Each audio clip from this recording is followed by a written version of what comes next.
삼국지가 너무 이제 읽기 힘들고 어렵다라는 분도 많이 계신다고 그래요. 그래서 기본적으로 총정리하는 시간을 한번 마련해 봤습니다. 이게 전부는 아니고 이렇게 입문을 해서 여러분이 삼국지 한번 읽어보시기를 권하고, 어쨌든 겁을 내는 분을 위해서 처음 시작은 이런 것이다 라고 해서 삼국지 처음부터 끝까지 한번 쓸어보는 엄청난 기획을 한번 시도해 보도록 하겠습니다.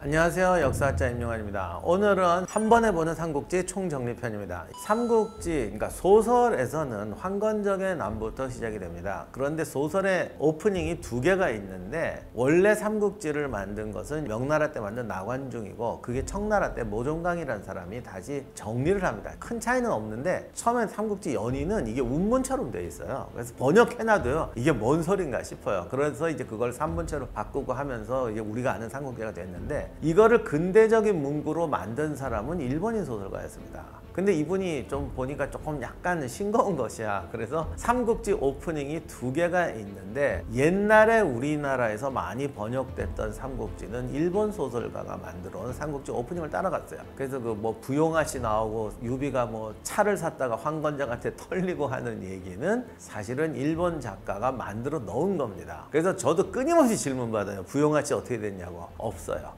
일본에 가서 찾아보세요.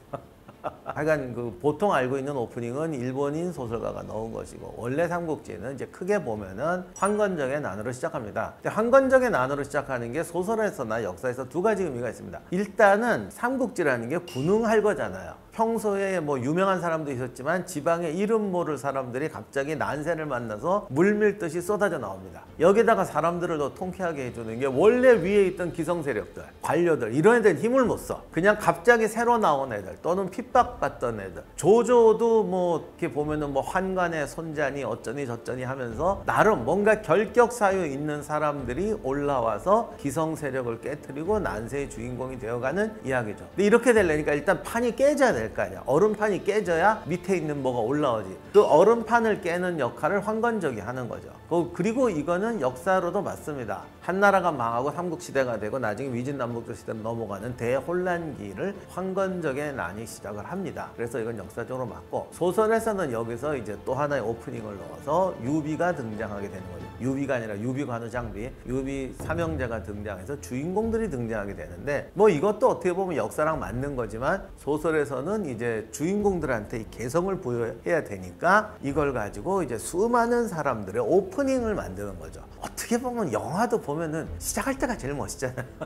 내가 작가라도 이거 신났을 것 같아. 수백 명의 인물이 등장하는데 이 사람들의 이야기를 쫙 까는 거죠. 영화의 영원한 공식입니다. 수호지도 보면은 그 수많은 애들이 하나하나 스카우트 할 때가 재밌고, 다 모이면 재미가 없어져요. 그래서 그런 두 가지 의미를 가지고 황건적의 난에서 시작하게 됩니다. 그리고 이제 주인공에 등장하는 게 유비관우 장비인데, 여기서 이제 도원결의가 나오죠. 그런데 여기서부터 좀 사람들을 실망시키긴 하는데, 여기서부터 중요한 테마들, 특히 삼국지의 공식은 뭐냐면 사람들이 잘 알고 있는 이야기, 임팩트 있는 이야기, 거의가 뻥입니다. 그걸 뻥이라고 화내지 마시고, 아, 이런 걸 사람들이 좋아하는구나, 이런 것이 나에게 감동 포인트가 되는구나 라고 생각하면 좋은데, 일단 중요한 얘기는 다 이제 각색인데, 유비관우 장비가 도원결의를 했다는 거는 각색이죠. 그러나 세 사람이 뭔가 만나서 의기투합해서 그 뭐랄까 벼슬도 없는 그런 무명의 사람들이 황건적의 난에 의용군을 만들어서 험한 세상에 대비하는 자체는 맞는 말입니다. 디테일은 조금 다르지만 큰 틀에서는 같아요. 그래서 이제 황건적의 난에 의용병을 모아서 대비를 하는데, 요까지는 맞는 말인데, 실제 유비관우 장비가 어떤 역할을 했는지는 역사에 잘 안 나와 있습니다. 그러니까 두 사람의 전투는 안 나와 있는데, 이거를 작가가 알고 스토리를 만들어 넣어주죠. 그래서 유주자사였던 유원이 의용병을 모집하니까 딱 가죠. 그래서 나와 같은 유씨, 뭐 당신 같은 사람이 어디 있었어 이러고 나갔더니 또 황건적 두령을 관우 장비가 한 칸에 베버리고, 여기서 이제 또 유명한 삼국지의 흔히 말하는 일기토라는 게 나오는데, 일기토는 일본에서 만든 용어긴 하지만 특별한 단어가 없으니까 이걸 쓰는데, 여기서 또 단칼에 베어버리고 허리를 베어버리고 관우 장비의 스토리가 나와죠. 그래서 삼국지가 얼마나 이게 디테일하게 잘 짰냐면 장수들의 무력치를 이렇게 생각해가지고 이게 주로 1대1로 하잖아요. 그러니까 얘는 한 칼에, 쟤는 뭐 50합에, 쟤는 50합에 비겨, 쟤는 30합에 비겨. 이거를 대강 한 게 아니라 다 레벨을 맞춰서 했어요. 그러니까 장비한테 50합 했던 애가 딴 애랑 붙으면 70합 또는 이겨. 그래서 이거를 다 세팅을 해놔가지고 이게 얼마나 정밀하게 했냐면 나중에 코웨이 삼국지가 나왔을 때 이걸 가지고 계산을 하는 거예요. 얘는 장비한테 30합을 버티고 도망갔어. 쟤한테는 50합에서 비겼어. 이래서 무력치를 만들어가지고 숫자를 다 부여했죠. 근데 이게 얼마나 정밀했냐면 처음에 코웨이 삼국지 우리나라에 나왔을 때 애들이 하지를 못해. 왜? 숫자 보기가 귀찮잖아.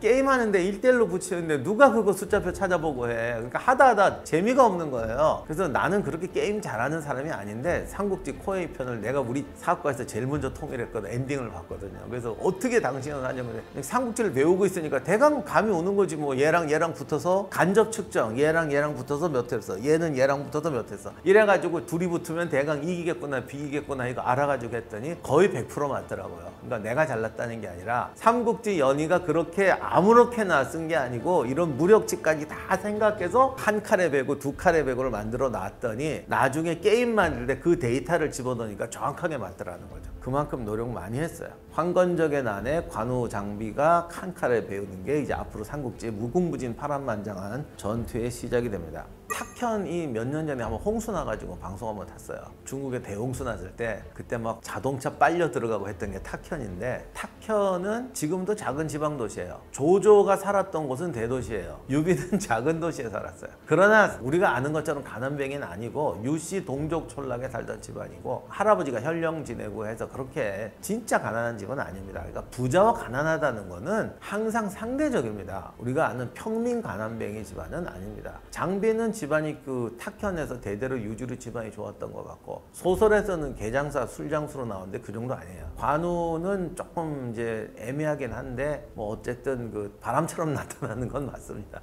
그리고 유비가 뭐 귀가 이렇게 되고 뭐 무릎까지 내려오고, 옛날에 고영 화백이 삼국지 그림에서 그 묘사대로 그리면 이렇게 화성이 된다 그랬는데 그거는 이제 불교와 기타 뭐 도교 등등이 다 섞여서 쉽게 말하면 제왕의 상이라는 의미예요. 그런 거를 적당히 이해하시면 될 것 같습니다. 뭐 귀가 좀 컸을 수는 있지. 근데 뭐 팔이 무릎까지 내려오고 뭐 귀가 턱에 보이고 그건 좀 심한 말 같아요. 삼형제가 무기도 소설에서는 요즘 말로 하면은 아이템을 부여해야 되니까, 요즘 게임도 보면은 왜 주인공의 아이템이 중요하잖아요. 그러니까 나관중이 시대를 진짜 앞서간 거야. 앞서갔다기보다는 사람이 가지고 있는 보편적인 어떤 욕구나 그런 거를 잘 캐치한 거죠. 게임할 때도 뭔가 주인공이 되면 주인공이 맞는 아이템이 있어야 되잖아요. 아더왕의 검처럼. 그래서 청룡오늘도 뭐 장팔사 뭐 유비의 뭐지 1월 쌍신검이 하여간 뭐 그런 거 만들었는데 근데 그거 다 뻥입니다.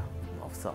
삼국지에서는 이제 유주자사 유원을 찾아가서 이렇게 됐는데, 사실 의용군을 모집한 건 맞고 의용군을 모집한 데 간 건 맞는데 추정이란 장군 밑으로 가는데 그 다음에 활약상은 잘 나오지 않아요. 근데 이게 의용병이라는 게 그냥 의용병이라고 마구 만들면 반란군이 돼요. 지금도 생각해 보세요. 만약에 우리가 뭐 사회정의를 목적으로 우리 동네 치안을 확보하기 위해서 치안대를 만들어, 그리고 무장해, 당장 걸려요. 그건 용납이 안 됩니다. 뭐 경찰서에서 용납을 해줬다고 해도 서장님 날아가세요. 그런 사적 무력 단체를 만드는 건 예나 지금이나 그건 반란이거든요. 그래서 이런 난세에 정식으로 모집 공고를 받는다는 건 요즘 말로 하면 승인을 받는다는 거죠. 그렇게 해서 의용군을 만들어서 활약하고, 삼국지에 등장하는 많은 이 주인공들이 이 황건적 토벌하면서 의용군을 만들고, 그러니까 그런 뭐랄까 단체를 만들 수 있는 증을 얻는 거죠. 그리고 그걸 기반으로 이제 황건적의 난이 끝난 다음에도 이제 세력을 확장하다가 난세에 그걸 들고 이제 이합 집산을 하면서 이제 군벌 집단이 돼가는 이야기인데, 유비도 이제 그렇게 시작을 합니다. 그런데 소설과는 달리 실제 전투를 어떻게 했는지는 잘 알 수 없게 돼 있고요. 소설에서는 유비가 여기저기 가면 싸우는데 그거는 소설적인 기법으로 실제는 그렇게 기록이 안 돼 있어요. 근데 나관중이 머리를 잘 쓴 게 유비가 여기저기 가거든요. 그게 삼국 역사에서 황건적이 싸우는 중요한 전투 포인트를 다 참조시켜요. 유비를 나레이터화 시켜가지고 중요한 전투들을 다 보게 되죠. 소설에 보면은 이제 유비가 나름 맹활약을 했는데 소설대로 하면은 주요 전투에 다 참전하거든요. 그래서 맹활약을 했는데 벼슬을 못 받아요. 그래서 이제 막 하소연을 하죠. 뇌물을 안 쓰고 지나가는 충신을 만나서 우리 이렇게 억울합니다 뭐 이랬더니 간신히 현령자리 하나 받는 거로 돼 있는데 이게 드라마나 영화를 보는 사람들은 대다수가 보통 사람이잖아요. 세상에는 높은 사람보다 낮은 사람이 많단 말이에요. 그러다 보면 항상 뭔가 이 세상에 부정하고 억울한 거 당하고 이런 거를 이제 카타르시스를 하고 그러는데 제가 솔직히 말해서 정당한 사회는 역사 중에 없어요. 그렇지 않겠어요? 모든 사람이 올바른 공적 대우를 받고 올바른 그런 환상적인 사회는 내가 알기로 이 세상에 없고 영원히 없을 것 같아. 하지만 세상이 또 항상 썩어서 돌아가는 건 아니야. 그러니까 총체적으로 보면 정의롭지 못하지만 완전히 썩으면 정말 먼 일이 나죠. 물론 이게 황건적의 난이 나고 생난세니까 뭐 그런 일이 있었다고 볼 수도 있는데 이런 설정, 그러니까 드라마에선 항상 왜 좀 이렇게 권력자는 항상 나쁜 놈으로 나오잖아. 아주 나쁜 놈, 무능한 놈으로 나오는데 다 그렇게 나쁘면 아무리 난세라고 해도 세상이 뒤집어지죠. 그렇게 무능하면은 세상이 어떻게 유지가 되겠어. 그러니까 걔들도 나름 아무리 난세라고 그래도 나름 할 건 해요. 그래서 사실은 그런 짓 안 하고 벼슬을 받았어요. 벼슬을 받았는데 나중에 이제 그 유명한 그 도구라고 사람 이름이 아니라 그건 관직인데요. 순찰관이에요, 순찰관. 얘가 열받으니까 소설에서는 또 이제 유비가 패면 안 되지. 유비는 착하니까 그런 짓 하면 안 되잖아. 그래서 유비는 꼭 참는데 장비가 들어가서 패는 걸로 되어 있는데 사실은 유비가 팼어요. 그리고 벼슬 버리고 갔다가 이게 우리가 아는 소설적인 세상이면 그러면 지명 수배자 되고 그래야 되잖아. 세상은 썩을 대로 썩었으니까. 다시 한번 말씀드리지만 썩어도 성한 부위가 있다니까. 그래서 사실은 공을 또 세워서 또 벼슬을 받아요. 그러다가 나중에 이제 벼슬을 버리고 공손차한테 가는데 소설은 부정부패한 거 하다가 더러운 세상 그러고 형님한테 가는 거로 돼 있는데 사실은 그게 아니고 두드려 패고 또 벼슬 하다가 나 이건 밝히면 안 되는데 충격받을 텐데 사실은 황건적한테 패해갖고 고을이 함락당합니다. 관우장비가 있는데 조조한테 지는 건 이해하는데 황건적한테 졌다 그러면 너무 창피하잖아요. 관우장비가 나 패야 되는데 황건적한테 고을이 함락당하는데 이거는 방법이 없어. 그래서 공손차한테 가요. 뭐 그렇게 돼 있습니다.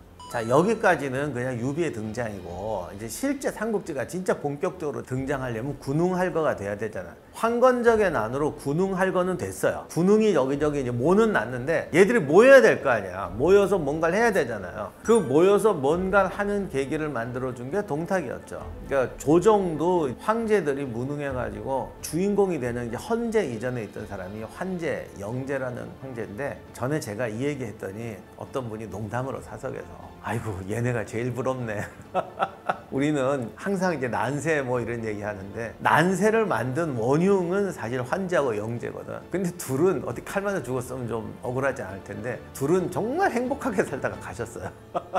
그러니까 이게 뭐야 고생은 후손이 하고 자기들은 행복하게 살다 갔잖아 이렇게 되니까 이게 좀 그래서 소설에서는 이런 얘기를 가능하면 좀 잘 안 해요. 사람들한테 충격을 준다 그래서 하는데 그러니까 환제하고 영제는 행복하게 깽판 치다 가셨어. 그러고 나니까 이제 황제 계승권을 놓고 이제 난리들이 나니까 동탁이 들어와서 권력을 장악하게 되는 거죠. 그런데 이 동탁이라는 아저씨가 삼국지에서는 그냥 이렇게 되고 막 배 나오고 뚱뚱하고 그 무능한 놈으로 나오는데 동탁은 조금 애매한 게 있습니다. 왜냐하면 이 사람이 원래 서쪽에 지금 말하면 감숙성 이쪽 그러니까 중국에서 서쪽으로 가면 지금 우리가 비단길 유명한 실크로드가 나오는 중앙아시아 초원이 나오는데 중앙아시아 초원에 사는 사람들은 되게 유목민들이죠. 그러니까 말 타고 활 쏘는 거 기가 막히게 잘하는 그러니까 몽고족은 아니지만 몽고족 같은 애들이죠. 그래서 몽고족은 북쪽에 있고 서쪽에 있는 유목기병들이 굉장히 세요. 싸움을 잘하고 그 사람들하고 어울려 살면서 유목기병으로 살았던 장수가 동탁이에요. 그래서 거기 있을 때는 머리도 좋고 꾀도 잘 쓰고 뭐 이런 스타일이었다 그러는데 중원에 들어와서 이제 요즘 말로 하면 쿠데타 같은 걸 하지. 그래서 권력을 장악하고 나니까 이제 여러 가지 실수를 하게 되는데 소설에서는 그래도 동탁이 이렇게 뚱뚱하고 막 무능한 놈으로 나오는데 이게 문제가 이렇게 뚱뚱한 말을 못하. 얘가 유목기병으로 할 때는 잘했거든요. 정사도 두 종류가 있어요. 진수가 쓴 정사가 있고 외전이라는 게 있습니다.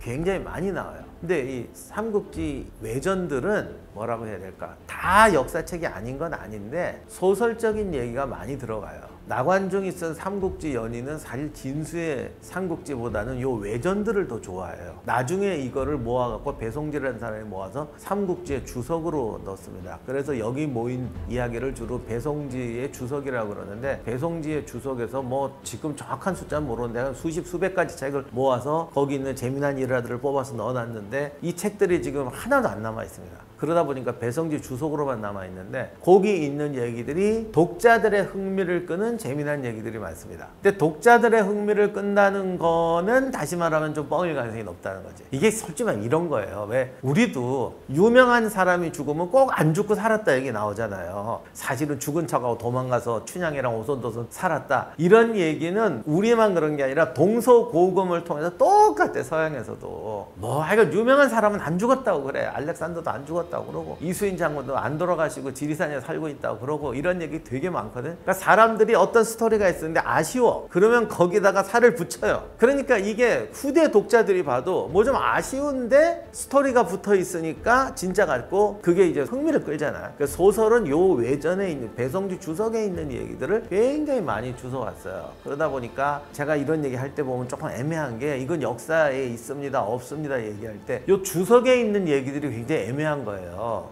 그래서 가능하면 주석에 있는 얘기는 다는 아니지만 좀 이렇게 지어낸 얘기 같다라고 말하는데 제가 말하는 역사는 주로 정사 위주니까 요건 좀 이해하시고 들었으면 좋겠어요. 그래서 배성주 주석에 보면은 동탁이 이렇게 뚱뚱하고 죽었는데 뭐 배에다가 초를 꽂았더니 사흘을 탔다 뭐 이제 이런 얘기가 나오는데 그렇게 무능하면 대장도 못했겠죠. 동탁 밑에 있는 애들이 이가, 곽사, 뭐 장제, 여포 다 만만치 않은 애들이에요. 근데 그런 사람을 거느렸다는 건 아주 무능하지는 않았겠죠. 그러면 왜 동탁이 이런 소리를 듣냐면 무능하다는 게 두 종류가 있는데 진짜 무능한 게 있고 자기 역할에 맞는 역을 못하니까 무능한 거죠. 그러니까 과장으로 있을 때 중대장으로 있을 땐 굉장히 유능한 사람이었어. 사단장이 돼가지고도 중대장처럼 하면 우리는 무능하다고 하는 거지. 근데 동탁은 그런 게 있어요. 그래서 높은 자리에 와서 제대로 못한 것도 있고 그다음 또 하나가 여포도 동탁이 다 얘들이 왜 욕을 먹냐면 사실은 중화문명권이 아닌데 살아요. 그래서 변방에는 독특한 풍속들이 많거든요. 그 유목민족들은 그 취수원이라고 형수가 죽으면 동생이 데리고 사는 거. 그리고 유목민들은 진짜 그런데 외지 손님들이 오면은 부인을 이제 침실에 넣어주고. 이거 우리나라 삼국 유사에도 그런 얘기 나와도 우리나라도 고구려 취수원이 있었고. 그러니까 고대에는 그런 게 있어요. 근데 이게 이제 시대가 가서 이제 문명이 발달하면 없어지거든. 그러다 보니까 그런 풍속들 이런 특히 약탈하면 잔인하게 죽이는 풍속들 이런 것들 때문에 중원 사람들이 더 쇼크를 받는 거야. 그러니까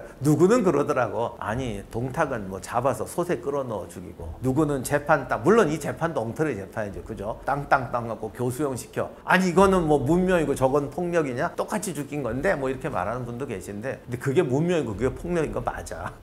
사람을 죽여도 어떻게 죽이느냐가 되게 중요한 거예요. 똑같이 억울한 사람이 죽는다고 해도요 어떻게 죽느냐가 그 사회에 돌아가는 시스템이나 어떤 사람들 관계에 다른 건 맞아요. 근데 어쨌든 동탁도 그렇게 생각했던 것 같아요. 그러니까 이런 말 하는 분은 동탁 같은 분이지. 아니 뭐 이거나 저거나 짜식아 이렇게 죽이나 저렇게 죽이나 뭐가 널로 나 우리 하던 대로 할 거야. 이게 이제 바보라는 거야. 그래서 동탁이 무능하다 포갑적이다는 얘기를 더 많이 안 포갑적이다는 게 아니고 당연히 더 포갑적인데 그런 부분을 모르니까 통치하는 법을 모르니까 쉽게 얘기하면요 재판을 해서 사람을 사형시키는 거하고 너 나쁜 놈이지 그러고 자기가 그냥 때려 죽이는 거하고 이게 다른 거예요. 후자는 똑같은 살인이라고 그래요. 그게 문명의 차이예요. 동탁은 그런 사람이다 보니까 그렇게 통치를 하니까 사람들이 가만히 있겠어. 그래서 모여서 반동탁 연합군을 만들게 되죠. 그래서 원소가 총대장이 돼서 모여드는데 여기에 이제 미래 삼국지의 주인공들이 우르르 몰려들게 되면서 18로 제후의 반란이라는 삼국지의 제2막이 시작되는 겁니다. 반동탁 연합군은 삼국지에서 굉장히 중요한 역할을 하는데 삼국지를 앞으로 끌어갈 사람들이 여기 다 이제 모이게 됩니다. 원소, 원술, 손견, 뭐 유비, 조조, 여포 다 등장하죠. 그래서 삼국지 전반부를 구성할 모든 사람들이 이 자리에서 만나게 되는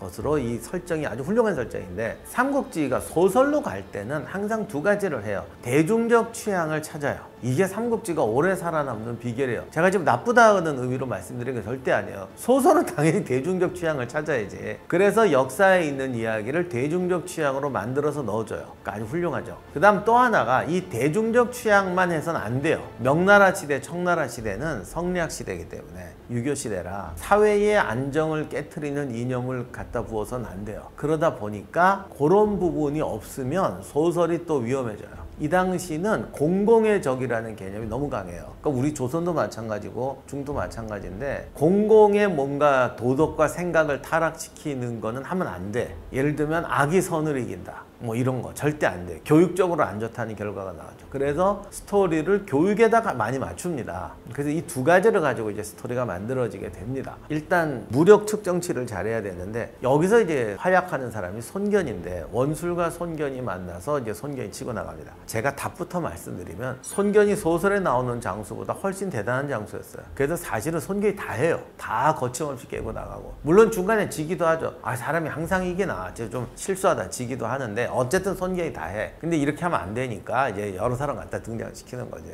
여포가 등장을 했더니 화웅이 와서 이제 막 다 패잖아. 사실 화웅을 죽인 사람은 손견인데 손견은 어디 딴 데가 있고 손견을 또 뺄래니까 손견이 싸워서 졌다고 그러면 안 되니까 원술이 군량을 안 줘서 졌다 이래갖고 빼버리고 화웅이 등장하니까 관우가 해치우는 거로 했는데 뭐 이런 건 다 뻥입니다. 어쩔 수가 없어요. 그리고 이제 유명한 장면들이 있잖아. 뭐 이술이 식기 전에 돌아오겠어. 내가 천하를 속일정정 천하가 나를 속이게 할 수는 없다. 등등등등 삼국지에 나오는 유명한 대사도 대부분 뻥입니다. 그렇게 말 안 했는데 집어넣은 건데 그걸 우리가 뻥이라고 각색을 참 잘하는 거야. 참 잘해. 그 조조가 자기 관상을 보러 갔거든요. 나 어떤 사람일까. 근데 여러분이 알고 있는 조조가 어떻게 보면 역사랑 비슷한데 이 사람은 명분과 허례의식에 매이지 않고 굉장히 실용성이 강한 사람이잖아요. 근데 전통사회에서 실용성이 강한 사람은 조금 꺼려해요. 사실 지금도 그래요. 지금도 모든 조직에서는 예의 바르고 이런 거 좋아하지 자기 실력 있다고 아무 옷이나 입고 가서 막 이러고 이러면 다 싫어하잖아. 그래서 그 관상 보는 사람이 뭐라고 그랬냐면 너는 평화로운 때는 좀 찍힐 것 같다. 당연히 그렇지. 근데 난세가 오면은 너는 쓰여질 것이다. 그렇게 말했는데 그거를 이제 대사를 멋있게 바꾸는 거지. 너는 난세의 간웅이 될 것이다. 간웅이란 말이 어디서 솔직한 얘기로. 근데 아무튼 그런 식으로 대사를 딱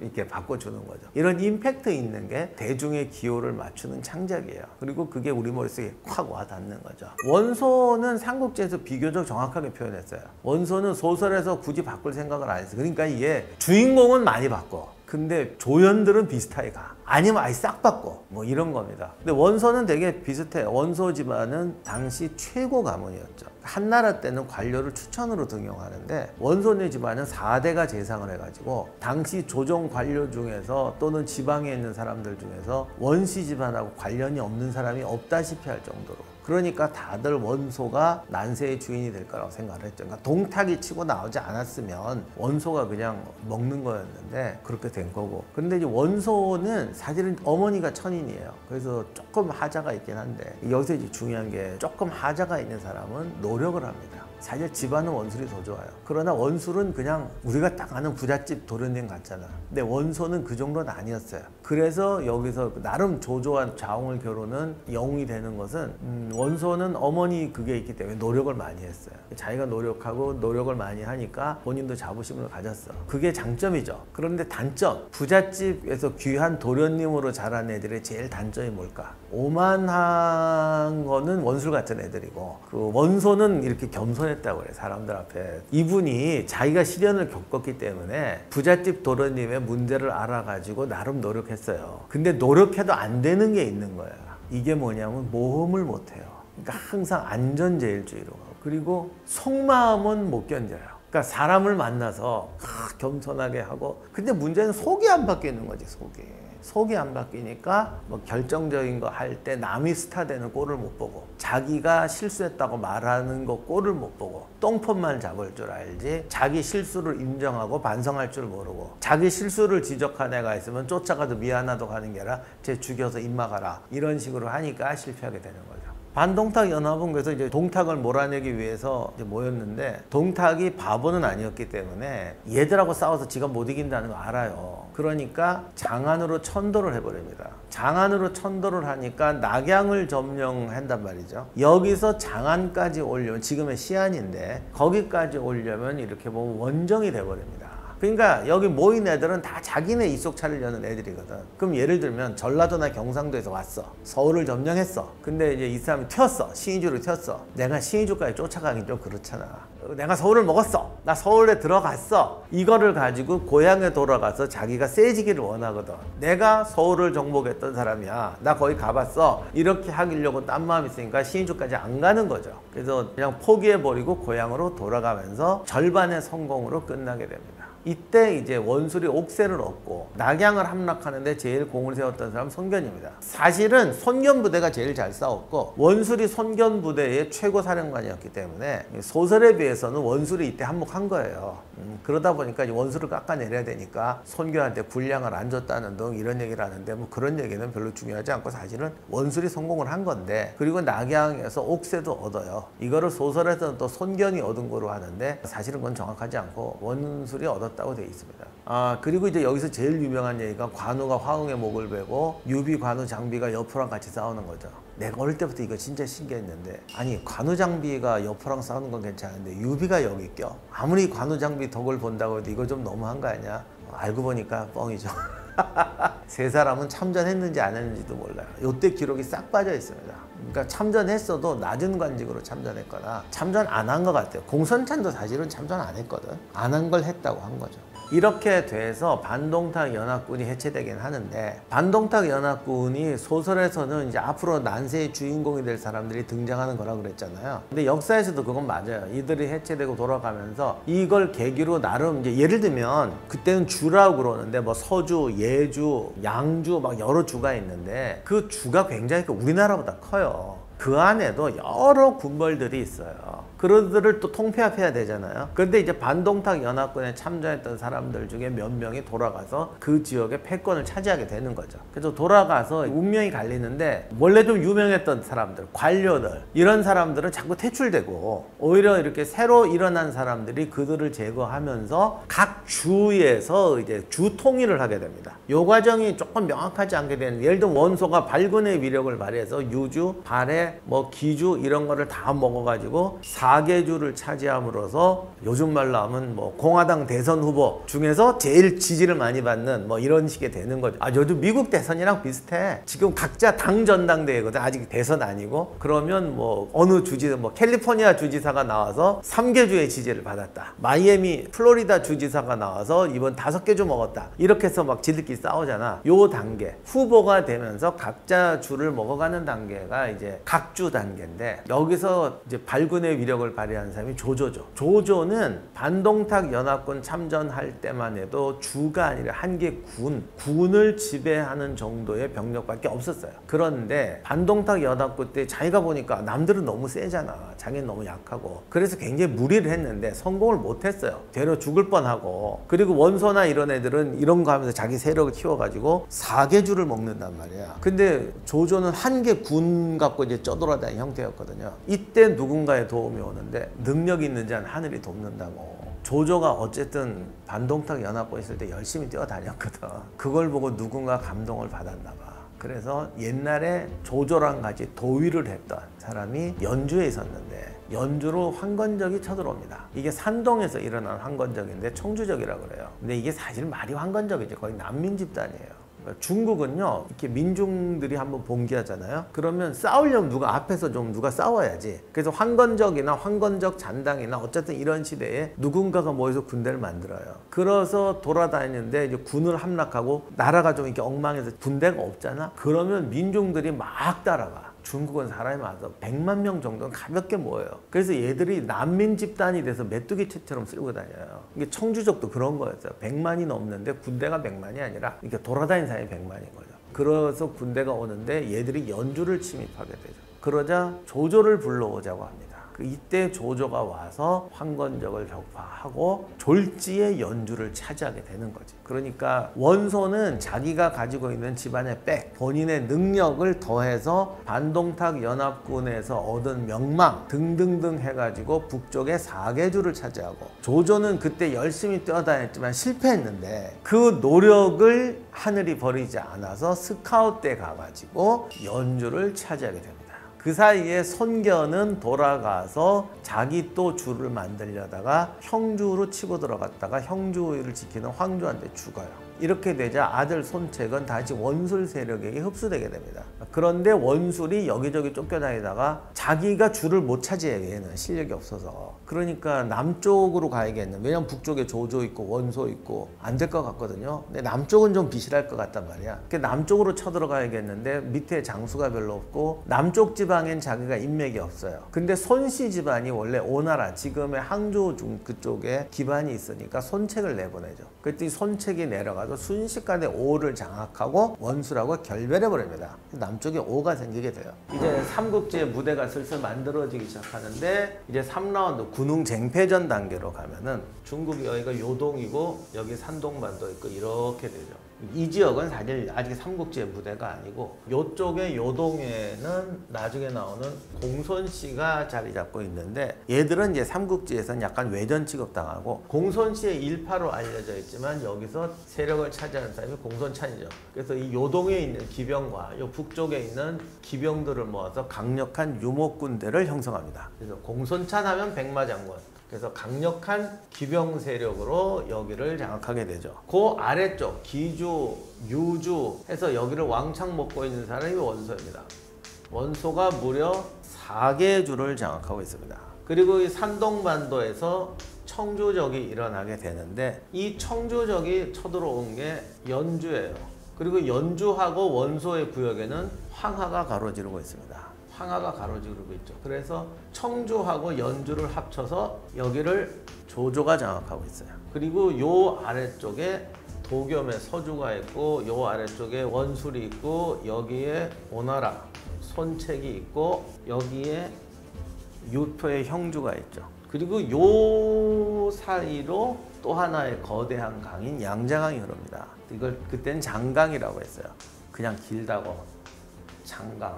황하 이렇게 나눠요. 그래서 중국은 이 강이 중요한데 강을 대비해서 북쪽, 중간, 남쪽 이렇게 나눠지게 되는 거죠. 그리고 여기에 낙양이 있고 이쪽으로 가면 여기를 이제 관중분지라고 그러는데 지금 섬서성 지역이에요. 여기는 산으로 워낙 이렇게 둘러싸여 있고 요 중간이 장안이죠. 지금의 시안. 이쪽에는 동탁의 잔존 세력들 이각, 곽사가 여전히 차지하고 있고 그리고 여기가 익주, 유씨 집안이 나중에 등장하겠지만 이건 한참 나중에 등장하는 익주. 그리고 여기가 한중, 장로가 지배하는 한중이 있는데 여기에 또 양주군벌이라고 여기에 이제 무수한 군벌 세력들이 많았어요. 그 중에서 제일 유명한 게 이제 나중에 등장할 마등과 마초부자들, 마씨 집안 이 사람들이 굉장히 유명해요. 그리고 요 바깥으로 나가면 이제 다 이민족이에요. 여기가 이제 강족이라고.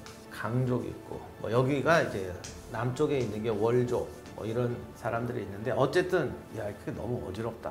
그래서 이제 지금 포인트는 여기에 조조를 가지고 보면은 조조가 연주를 장악했어요. 이것도 정말 크게 장악한 거죠. 군수였다가 갑자기 주지사 된 거야. 근데 하고 보니까 이쪽에 도겸 있지, 여기 원소 있지, 여기 손책 있지, 형주 있지, 서쪽에는 이각 곽사 있지. 자기가 완전히 한가운데 있는 거예요. 그런데 이게 지금 예선전인데 월드컵 예선전 끝나면 조별리그라고 생각하시면 돼요. 사실은 이 안에도 지금 여러 세력들이 많거든요. 그래서 지금 얘들 통합하느라고 정신없는 거예요. 그러니까 제가 말씀드린 주를 월드컵 예선전으로 생각하시면 돼요. 서주에도 이놈 저놈 있고 유비도 그때 여기가 있었지만 이놈 저놈 있고 여기도 이놈 저놈 있고 다 있어. 그러니까 얘들하고 싸우고 있는데 예선 끝나면 어떻게 되지? 당연히 16강 시작될 거 아니야. 그러면 누군가는 옆에 걸 먹어야 된다고. 자, 그럼 원소는 이때 공손찬하고 싸우고 있는데 공손찬 먹고 나면 원소는 어디로 오겠습니까? 이쪽은 완전히 저기 유목지대예요. 당연히 일로 오겠죠. 도겸은 이쪽은 바다예요. 일로 오겠죠. 손책은 일단 손책의 원수는 형주예요. 아버지를 죽인 형주. 이 형주 먹고 나면 둘 중에 하나 먹겠지. 둘이 싸우고 나면 그 다음 어디로 옵니까? 일로 오겠죠. 여기 있는 애들은 당연히 일로 오는 게 꿈이에요. 그럼 여기부터 갈까? 여기부터 갈까? 여기부터 와요. 조조가 보니까 완전히 모두에게 둘러싸인 거야, 자기는. 그렇다고 어떻게 뭐 딴 데 갈 수도 없고. 그래서 조조는 여기서 다만 이제 조조는 여기를 이제 빨리 통일했으니까 여기서 미리 움직이는 거지. 내가 모두의 적이 되기 전에 한 놈이라도 먼저 패자. 그래서 주변에 있는 애들을 이제 쳐야 되는데 어디를 치는 게 좋을까? 원소는 너무 세. 여기는 강을 건너가야 돼. 근데 이 장강을 끼고 넘어가면은 땅이 또 완전히 바뀌어요. 여기는 또 수전에 나는 배 타고 싸우는 여기는 강만 건너가면 땅 같고 아니요. 이때만 해도 지금은 많이 이제 호수를 덮었는데 여기는 그때만 해도 늪지도 많고 호수도 많고 그래가지고 여기를 정복하려면 장강에서만 수전을 하는 게 아니라 그 다음에도 배 타고 싸워야 될 게 되게 많아요. 얘도 말 타고 싸우는데 여기 가서 어떻게 싸우냐고. 그러니까 제일 만만한 게 서주지. 서주부터 먹고 보자. 서주를 치러 들어가게 됩니다. 그래서 우리가 아는 이제 파란만장한 스토리가 생기는데 서주를 치러 들어가는데 연주도 조조가 완전히 장악한 게 아니잖아요. 그러다 보니까 서주를 치는 동안에 연주에서 또 반란이 나요. 장막과 진궁의 반란을 일으키는데 조조하고 싸우기 위해서 여기 이곽 곽사한테 쫓겨서 도망온 여포를 끌어들입니다. 우리가 이야기를 빼먹었지만 동탁은 이쪽으로 도망갔다가 여포한테 죽어요. 근데 여포가 살해하고 동탁의 세력을 흡수하느냐, 흡수 못하고 부하였던 이각과 곽사가 여포를 쫓아내니까 여포는 기껏 동탁을 죽여놓고 방랑객이 되어 돌아다니고 있었는데 얘를 끌어들여 가지고 연주에서 반란이 나는 거죠. 그러자 조조는 여포와 이 연주 반란을 진압하고 다시 서주를 쳐서 서주를 먹게 되는 겁니다. 그런데 서주를 먹으려고 하는데 이 반란이 일어나니까 서주 공략을 잠깐 중단하게 됩니다. 이렇게 되자 서주에서는 숨 쉴 틈을 얻었죠. 그래서 여기 체제를 정비하는데 이때 공손차는 이제 싸울 때가 원소밖에 없어요. 무조건 일로 내려와야 되니까. 원소하고 싸우려니까 양면 협공을 해야겠다 해서 중원의 기반이 있는 유비를 내려보내서 여기서 양면으로 공격하게 하는데 이 유비가 치사하게 원소를 공격하는 게 아니라 서주로 와가지고 도겸편에 붙어서 조조하고 싸워요. 그렇게 하면서 자기 세력을 키워가게 되죠. 이래서 조조가 서주를 쳤다가 내부 반란으로 주춤하는 사이에 공손찬이 원소를 치라고 파견했던 유비가 등 돌려서 서주에 가게 돼서 조조와 싸우게 되면서 서주의 인망을 얻게 되고 나중에 여기를 유비가 차지하게 되는 거죠. 그래서 졸지에 이게 유비가 등장하게 되죠. 그림이 굉장히 어려워졌지만 원소, 조조, 유비, 손책, 유표 요 정도 돼가지고 이제 리턴 매치가 벌어지게 됩니다.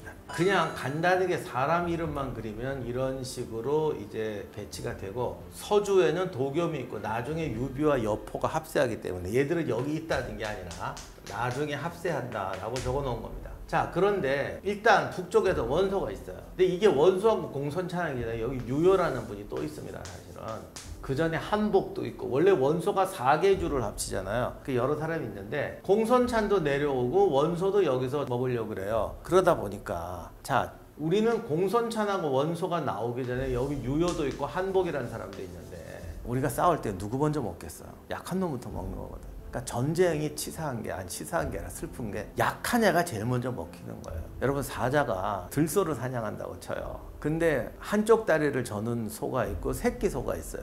어느 걸 공격할까요? 아니 새끼는 먹어서 뭐하냐. 그래서 좀 큰 놈을 먹고 사자가 체면이 있지. 약육강식의 세계는 체면 없어. 무조건 약한 놈부터 해치우는 거예요. 한 입거리든 두 입거리든 그거부터 해치우고 그 다음은 어떻게 할까요? 다리 저는 소를 공격하고 그 다음에 정말 센 소가 있으면 공격 잘 안 해요. 왜? 아무리 사자가 세도요 센 소하고 싸우다가는 내가 다칠 수가 있거든. 근데 들소 무리가 있으면 뭔가 병든 애가 하나 꼭 있거든요. 다리 부러지는 애 있고 소화불량 걸리는 애 무조건 약한 놈을 찾아요. 그래서 계속 몰다가 뭔가 체력이 나쁘거나 안 좋거나 해서 물에서 떨어지는 애를 공격합니다.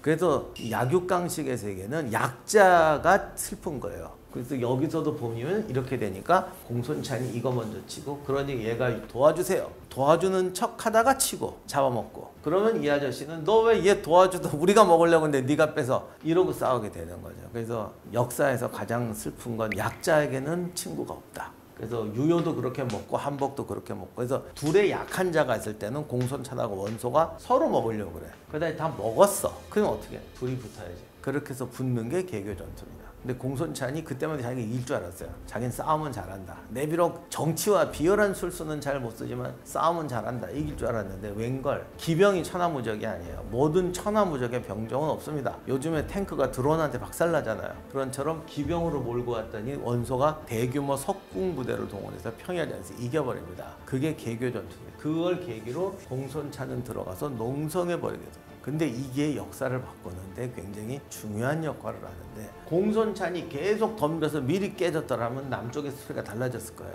근데 이 아저씨가 들어가더니 농성을 해버리는 거야. 시간을 끌잖아요. 근데 원소는 뒤가 찝찝하니까 뒤에다가 적을 두고는 앞으로 못 내려오겠는 거예요. 그래서 공손찬하고 싸우는데 몇 년을 허비하게 돼요. 그러자 그 사이에 여기서 이제 대격전이 벌어지게 되는데, 이 조조가 보니까 원소는 너무 세고 형주는 여기 장강을 건너가야 되는데 여기를 건너가려면 수군이 있어야 되죠. 건너가도 여기도 수군이 많이 필요해요. 이게 다 늪지가 많거든.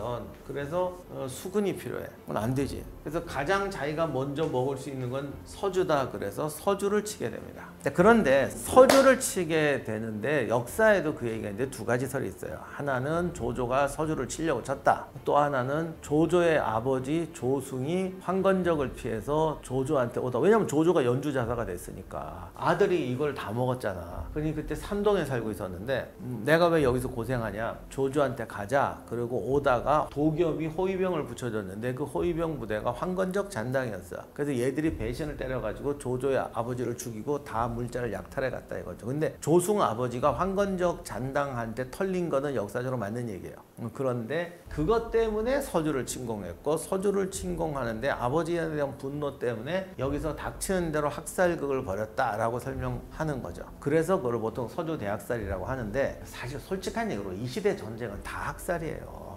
다만 이때 도겸하고 서주를 치고 갈 때는 좀 의도적으로 학살을 했던 게 있어서 정사에도 보면 이때 되게 잔인했다고 기록이 돼 있어요. 그래서 이게 과연 아버지의 목소리를 위해서 들어간 것이냐. 근데 사실 보면은 정사 기록을 보면은 조조가 아버지가 죽기 전에 이미 조조가 서주를 치고 있어요. 그리고 서주를 칠 때 조조는 양쪽에서 이 사방의 적이고 실제로 서주를 칠 때 여기서 반란이 나거든요. 그러니까 조조는 여기서 속전속결을 해야 되는 거예요. 기병을 가지고 속전속결을 할 때 가장 많이 쓰는 방법이 초토화 전술입니다. 이 초토화 전술이라는 건 민간인을 학살한다는 뜻이 아니고, 나중에 징기스칸이 호라즘에서 쳤던 것처럼 옛날 군대는 이렇게 평소에 주둔하고 있는 게 아니라 이렇게 고을이 있으면 적이 쳐들어오면, 요즘 예비군하고 똑같아요. 동원령을 내려요. 여기가 수도라고 치면 적이 쳐들어오면 동원령을 내려서 군대가 여기 결집해서 싸우던 거예요. 나중에 징기스칸도 그런 방법을 쓰지만, 기병은 기동력이 좋으니까 이게 가기 전에 소규모 부대로 미리 마을을 쓸어가지고 이런 전갈이 가지 못하게 합니다. 그리고 마을 주민을 흩어버리면 전갈이 가도 모을 수가 없잖아요. 이렇게 돼서 동원 예비군을 흩어버린 다음에 결집하게 되면, 여기다가 이제 거꾸로 기병들이 결집하는 거죠. 지들이 쓸어버리고 결집하게 되면 도겸 입장에서는 여기 군대들이 다 해체돼서 분산돼 버리고 자기 군대만 가지고 싸우게 됩니다. 이게 징기스칸도 많이 썼던 일종의 초토화 전략인데, 이 초토화 전략은 다시 한번 말씀드리지만 마을을 불태우고 죽이는데도 자들이 시간을 별로 안 써요. 이거 다 털고 무덤 도구라고 하고 하려면은 시간이 얼마나 걸리겠어. 그러니까 들어가서 불 지르고 어쩌고 하지만 중요한 건 마을 주민을 흩어버리는 거예요. 단기간 내 마을 주민을 흩어버리고 눈에 보이는 사람을 죽이고 하면서 사람들을 공포에 시켜서 마을에서 몰아내는 거예요. 그리고는 이 행정 동원망을 다 끊어버리고 모으게 되는 거죠. 그래서 이거를 이제 어떤 의미로는 초토화 전술이라고 하는데, 초토화 전술도 정확하게 맞는 의미는 아니에요. 사람들은 초토화 전술하면 초토에 관심을 가지거든. 사실은 이렇게 해서 행정망을 끊어버리는 건데, 조조가 서주를 공격할 때는 이거였다고 봐요. 그런데 소설이라든가 나중 사람들은 아버지의 원수를 갖기 위해서 이랬다, 이런 식으로 이제 한 거죠. 그리고 어떤 의미에서 보면 조조 쪽 위나라 기록에서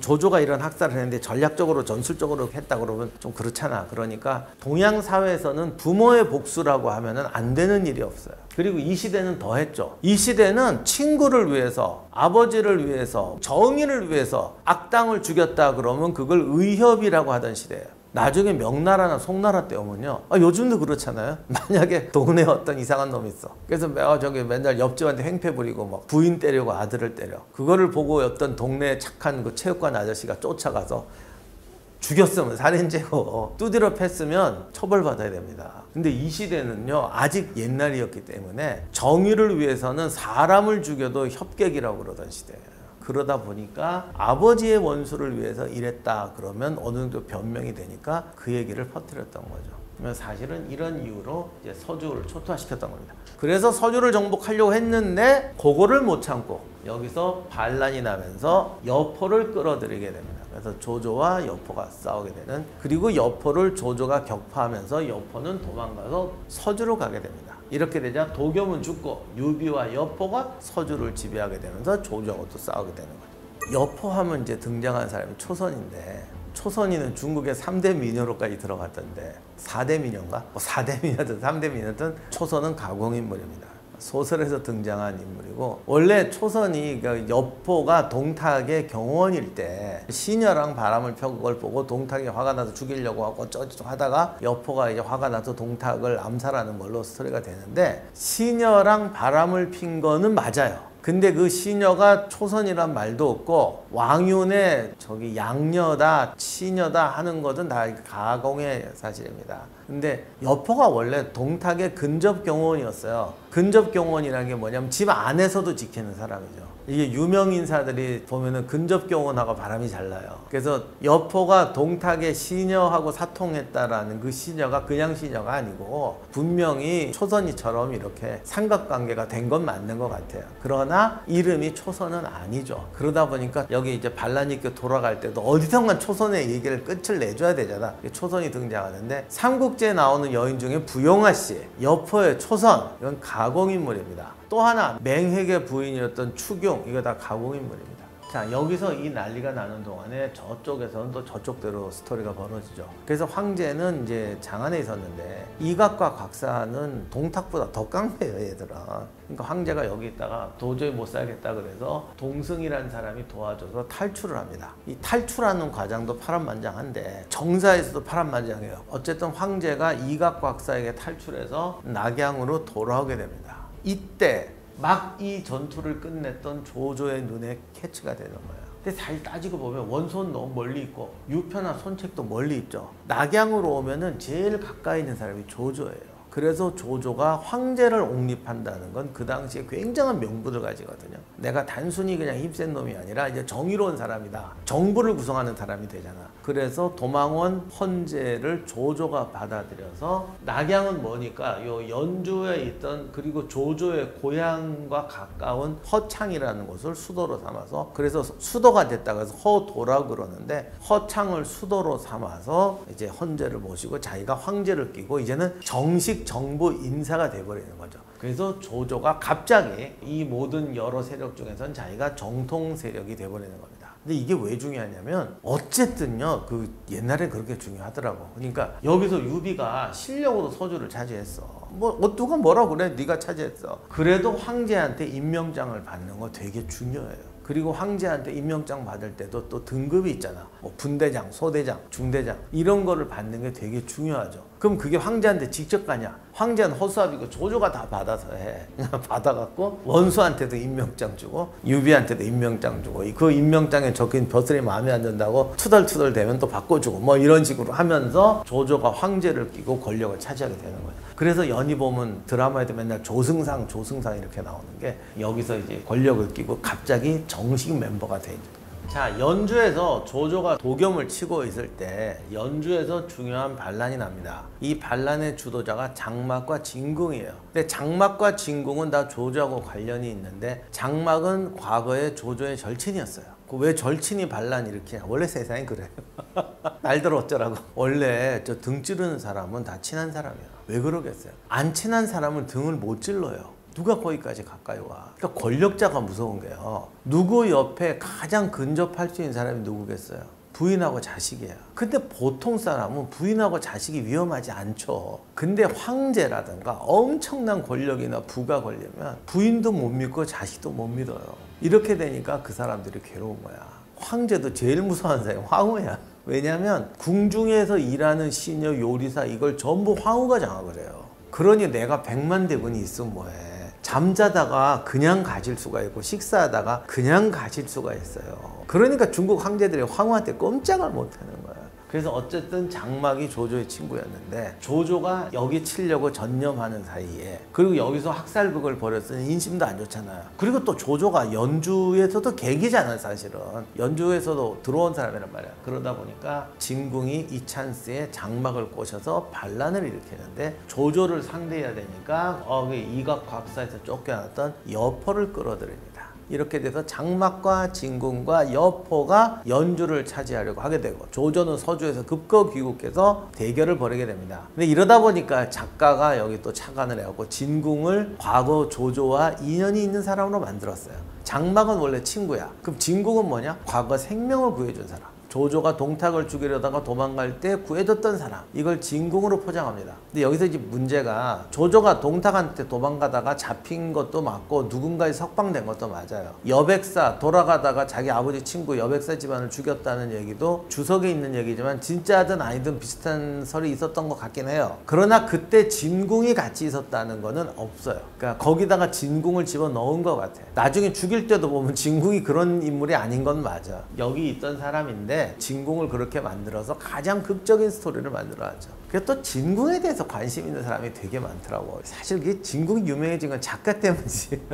이 삼국지는 너무 깊이 파고 들어가면 재미없어. 그냥 소설의 즐거움을 줄이는 수밖에. 그래서 여기서 이제 여포하고 조조가 싸웠는데 처음에 조조가 고전하다가 결국은 여포를 할 때 이깁니다. 그러자 여포는 서주로 도망가게 되죠. 그러자 다들 받아주지 말자고 그러는데 유비가 받아줍니다. 그랬더니 당연히 배신을 때리죠. 그럼 배신을 때려서 그럼 여포가 유비를 죽이느냐? 이게 문제인데 여포가 유비를 죽이면 여기서 유비파들이 또 불만이 나왔겠지. 조조는 쳐들어오려고 그러고 유비가 여포를 받아주는 것도 조조 때문이고 여포가 유비를 쫓아내고도 죽이지 않고 받아주는 것도 조조 때문이에요. 이렇게 돼서 여기서 여포와 유비의 동거가 시작이 되는 것이고 요 중간에 뭐 유비가 서주를 빼앗길 때 장비가 뭐 이렇게 저기 어쩌고저쩌고 술 먹다가 뭐 그거는 적당히 근데 정말 교묘하게 각색을 하긴 했어. 그러니까 내가 삼국지 얘기할 때 진짜 어려운 게 사실하고 픽션이 절묘하게 섞여 있어가지고 이거를 수술하기 힘들어요. 쏙쏙 안 빠져. 막 엉켜 있어가지고 자 이렇게 돼서 유비와 여포가 여기서 동거를 하고 있으니까 조조가 서주를 먹으려면 둘을 이간시켜야 될 거 아니에요. 그래서 뭐 이간질도 하고 어쩌저쩌고 하다가 이 또 복잡한데 어쨌든 유비가 여포한테 쫓겨서 조조한테 도망오게 됩니다. 그러자 조조는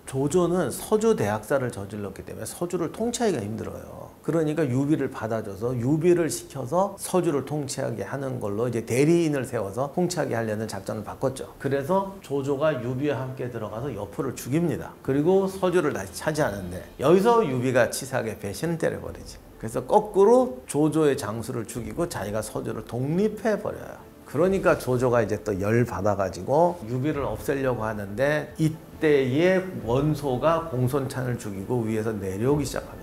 야 이게 진짜 골치 아파요. 원소는 조조의 군대가 10배예요. 이렇게 되니까 오른쪽에 유비 있죠, 북쪽에 원소 있죠. 이거 큰일 났는데 여기서 또 조조가 기가 막힌 작전을 씁니다. 원소가 내려오고 있는데 유비를 쳐요. 그러니까 다들 지금 병력이 10분의 1인데 여기서 유비를 치면 어떡하냐고. 그랬더니 조조가 한마디로 하죠. 원소는 구경만 할 거다. 정말 원소는 구경만 해요. 왜? 원소는 거저먹기의 대가기 때문에 자기가 10대 1이잖아. 지금 10배나 많잖아. 근데 이런 식이지. 10배라고 해도 제가 유비랑 싸우면 뭐 조금이라도 죽을 거 아니야. 11배가 되는 게 낫잖아. 이런 단순한 생각을 해요. 그러니까 이거는 전략적 사고가 아니에요. 전략적 사고는요, 제가 10명이고 나는 1명이다. 쟤는 11명이고 나는 1명이다. 이렇게 숫자로 따지면 안 돼. 내가 이 상황에서는 어떤 주도권을 가지고 어떻게 싸워서 이길 수 있다는 걸 따져야 되는데 그런 걸 안 따지고 숫자 노릇만 하는 거지. 그래서 원소는 진짜 구경만 합니다. 그러자 조조는 들어가서 여기 들어가서 이때 유비지. 유비를 없애죠. 유비는 완전히 원소 믿고 있다가 당해버립니다. 그러자 유비는 도망쳐서 원소한테 가게 됩니다. 장비는 소식이 없고 관우는 조조한테 포로가 돼서 조조의 부하가 됩니다. 이렇게 돼서 유비는 원소한테 가고 관우는 조조한테 간 상태로 삼형제가 해체되는데 이 해체된 상태에서 원소와 조조가 일대 격전을 벌이게 됩니다. 이게 소위 말하는 중원 지방에 패권을 놓고 이제 준결승이죠. 이제 준결승까지 왔어. 16강 다 떨어지고 조조와 원소가 준결승전을 벌이게 되는데 이게 소위 말하는 관도대전입니다. 관도대전에서는 중요한 사건이 몇 개 벌어집니다. 제일 유명한 게 관우가 알량을 베고 문추를 베고 이제 아작을 내는 거죠. 그런데 1라운드에서 관우가 알량을 베는 건 맞아요. 알량하고 관우랑 붙어서 싸우는 거로 돼 있잖아. 단숨에 관우가 베버리지. 그게 아니라 알량이 이렇게 가마를 타고 있었는데 자기는 관우가 이렇게 덮쳐올 거라고는 생각도 못 한 거예요. 병력이 많고 관우는 소수였고 조조의 주력 부대는 원소의 주력 부대를 끌고 서쪽으로 갔어요. 그 틈에 알량은 강을 도하해서 진을 치고 있었는데 웬 소규모 부대가 나타난 거예요. 그게 관우였죠. 그러니까 아마 쟤들 뭐야 그러는데 관우가 보니까 얘들이 전투 준비가 안 됐던 것 같아요. 그러니까 혼자 돌격했는지 소수를 데리고 돌격했는지 모르지만 소수를 데리고 돌격했죠. 돌격을 했는데 알량이 가마에서 내릴 틈도 없이 베어버립니다. 그리고는 당당하게 빠져나와요. 그러니까 이게 사실은 소설보다 더 살벌한 거예요. 소수로 적진에 들어가서 딱 베버리고 나오는데 놀래가지고 주변에 알량의 장수들이 덤비질 않았대요. 그래서 당당하게 빠져나오는 이제 유명한 전투를 하게 되죠. 문추가 또 있죠. 알량보다 센 장군 문추가 있는데 실제 정사에서는 문추가 알량보다 지위가 낮아요. 그리고 관우가 죽이는 게 아니라 조조랑 싸우다가 죽어요. 그러니까 조조가 보니까 관우가 이게 진짜 마음에 들잖아. 그래서 어쩌고 저쩌고 해서 관우한테 선물 주고 이랬던 건 맞는데 관우는 조조 밑에 있을 생각이 없었고 원소 밑에 유비가 있다는 소식을 듣자마자 유비한테로 탈출해 버립니다. 근데 이거를 소설에서는 관우가 혼자 도망가면 안 되잖아요. 원래 유비가 가족을 맡겨놨었는데 가족을 지키다가 조조한테 항복하는 거잖아요. 그래서 가족을 데리고 가는 거로 돼 있죠. 가족을 데리고 가려니까 중간중간에 막 가로막는 조조의 부하들을 베면서 달아나는 거로 돼 있습니다. 근데 관우가 달아날 때 실제로 뭐 누굴 죽였을 수도 있겠죠. 어떻게 달아나는지는 모르지만은 기록에는 그냥 달아났다고만 돼 있어요. 그리고 가족은 버리고 갔어요. 옛날 사람들은 그래요. 그럼 유비가 만나서 너 내 가족 어떻게 했어? 아니래. 나중에 적벽 때 조자령이 왜 아두를 데리고 오니까 자식은 또 나오면 되지만 장수는 귀하다. 요거는 뻥이지만 그거는 맞는 말이야. 가족은 또 거느리면 되지만 장수는 귀하다라는 생각 자체는 맞아. 아무튼 그래서 관우가 유비한테 합세하게 되고 그래서 소설에서는 장비는 망탕산이라는 곳에 도망쳤다가 나중에 합류하는 걸로 되어 있죠. 관우가 유비를 찾아갈 때 오관 돌파를 하고 찾아갈 때 장비를 만나서 합류하는 걸로 되어 있습니다. 아무튼 이렇게 돼서 삼형제가 다시 만나는데 실제 역사는 조금 다르고 결과적으로 이때 유비가 조조한테 여러 번 패하면서 유표한테 망명해 버립니다. 형주로 망명하고 아마 원소한테도 실망을 했던 것 같아요. 그리고 원소와 조조는 제2라운드 싸움을 하게 되죠. 아무튼 이렇게 돼서 유비 형제는 조은도 이제 합류해가지고 형주로 달아나고 유비가 가든 말든 원소하고 조조의 싸움은 계속됩니다. 근데 2라운드에서는 원소도 정신을 차렸는지 이제 그렇게 안 덤비고 물량작전으로 포위한 다음에 지구전으로 가게 돼요. 그러니까 이게 병력하고 돈 많은 애들하고 싸울 때 제일 무서운 게 소모전 지구전이에요. 너 죽고 나 죽게 했는데 이 베개낼 방법이 없어요. 이 소모전으로 가면 작은 나라가 이기는 게 정말 힘듭니다. 근데 보통은 소모전을 하면 데미지가 크니까 잘 안 하는데 이게 큰 나라도 이길 방법이 없을 땐 소모전으로 가는 거죠. 소모전으로 가다가 조조도 허덕허덕하게 되는데 이때쯤 되니까 원소도 허덕허덕해요. 이 소모전의 나쁜 점은 같이 굶는 거거든. 같이 굶다가 먼저 쓰러진 놈이 지는 거야. 그러다 보니까 원소도 힘드니까 오소라는 곳에 오소의 위치는 정확히 모르는데 관도에 있던 원소의 진영에서 한 반나절 거리 있는 곳에다가 군량 창고를 만듭니다. 이게 왜 그러냐면 군량은 수송하는데도 비용이 많이 들어요. 그러니까 수송비를 줄이기 위해서 가까운 데다 두는 거죠. 근데 가까운 데다 두면 적이 기습하기가 좋잖아요. 그리고 이거는 원소군에게 거의 마지막 남은 군량이었던 것 같아요. 조조도 이제 허덕허덕하니까 거기다 군량을 둬요. 근데 여기서 원소가 큰 실수한 게 그렇게 군량을 두면 조조가 습격해 올 거 당연하잖아. 그러면 거기다가 플랜을 만들어 놔야 되는데 이 플랜을 안 만들어 놨어요. 그 상태에서 조조가 오소로 습격을 하게 됩니다. 여기서 조조는 어차피 뭐 아니면 도예요. 이 군량이 떨어져 좀 있으면 지거든요. 이게 함정이라 할지라도 저 군량을 태워야만 이기는, 어차피 죽을 거니까. 그래서 오소를 공격하게 되는데 원소는 그에 대한 대비가 없진 않았지만 작전 계획을 안 만들어 놓다 보니까 수비대를 배치하긴 했지만 그 수비대 갖고는 믿을 수가 없는 거지. 그러면 구원부대를 보내야 되는데 이때 구원부대를 보내는 작전을 잘못 세웁니다. 무조건 조조를 잡으러 전병력을 출동시켜야 되는데 어떤 바보가 빈집털이 하자고 그래요. 그럼 우리도 조조의 군용을 치면은 걔가 비어있지 않습니까? 아니 지금 상대는 2판 4판인데 거기서 무슨 계략을 써. 그냥 잡으면 끝나는 걸. 여기서 원소가 또 이상한 잔머리를 써가지고 주력 부대였던 장압의 부대를 조조의 군용으로 보내요. 장압은 열받아서 가는데 그 장압 부대가 조조의 군용에 도달하기 전에 오소가 함락돼 버립니다. 그러니까 이런 걸 갖고 조조는 승부사라고 하는 거죠. 게다가 군대를 절반을 갈라서 하나는 조조군용 잡으러 보내고 하나는 조조를 잡으러 보냈는데 이 조조를 잡으러 보낸 애가 등 뒤로 오니까 여기서 조조가 대단한 게 보통은 적이 뒤에 나타나면 돌아서 싸우게 돼 있거든요. 그런데 조조는 이런 거예요. 돌아서서 싸우면 군량 확보 못해요. 지는 거예요. 죽는 거죠. 군량 창고를 태우는 것만이 이기는 거예요.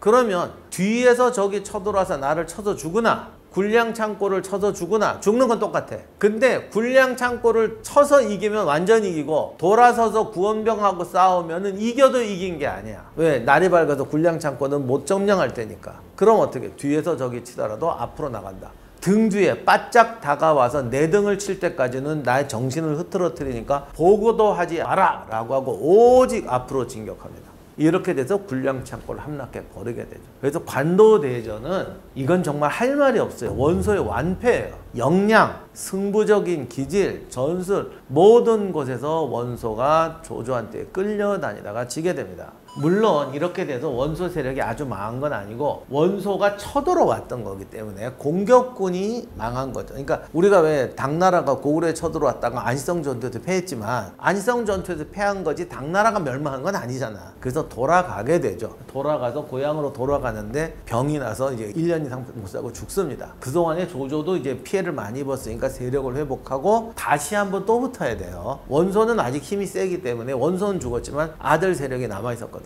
근데 아들 세력이 또 분열하게 되고 조조와 싸우면서 중요한 인사들이 조조한테 망명하거나 또 죽어요. 이렇게 되니까 전력이 두 쪽, 세 쪽 난 상태에서 조조의 공격을 받게 되니까 원상, 원담, 원이라는 세 아들이 있었는데 얘들이 서로 싸우다가 이제 그만 조조한테 각계격파 당하게 됩니다. 이 얘기는 삼국지라는 소설은 권선징악과 유교적 윤리에 되게 충실한데 아들 셋이 싸워서 자중질환을 일으켜서 적한테 망했다 그러니까 이게 얼마나 좋은 포맷이냐고. 그래서 셋이 이게 화합하지 못하는 장면에 주로 관점을 두게 되죠. 아무튼 그렇게 돼서 비슷하게 소설이 역사하고 전개가 되는데 원상, 원담, 원인은 각계격파당하고 망하게 되고 조조는 이제 원소의 땅까지 통일하면서 황하 이북에서를 장악하는 막강한 세력이 되죠. 이렇게 돼서 삼국지 나라 중에서 위나라가 설립하게 됩니다. 여기까지가 위나라 설립 이야기. 그러니까 이제 준결승전에서 이거 준결승이라기 좀 애매하네. 말을 바꿔야겠다. 준결승에서 이제 해서 화북지방은 이제 조조의 위나라가 아직 안 세워졌지만 위나라가 세우는 땅을 차지하게 된다. 나머지 8강전은 어떻게 되느냐? 유비가 형주로 도망을 갑니다. 형주에서 객장으로 사는데 형주를 지배하는 사람은 유표인데 이 유표 아저씨가 또 원소의 도플갱어예요. 풍채 좋아, 말 멋있어, 매너 좋아, 다 좋아. 근데 뭐가 안 돼? 마인드가 안 돼.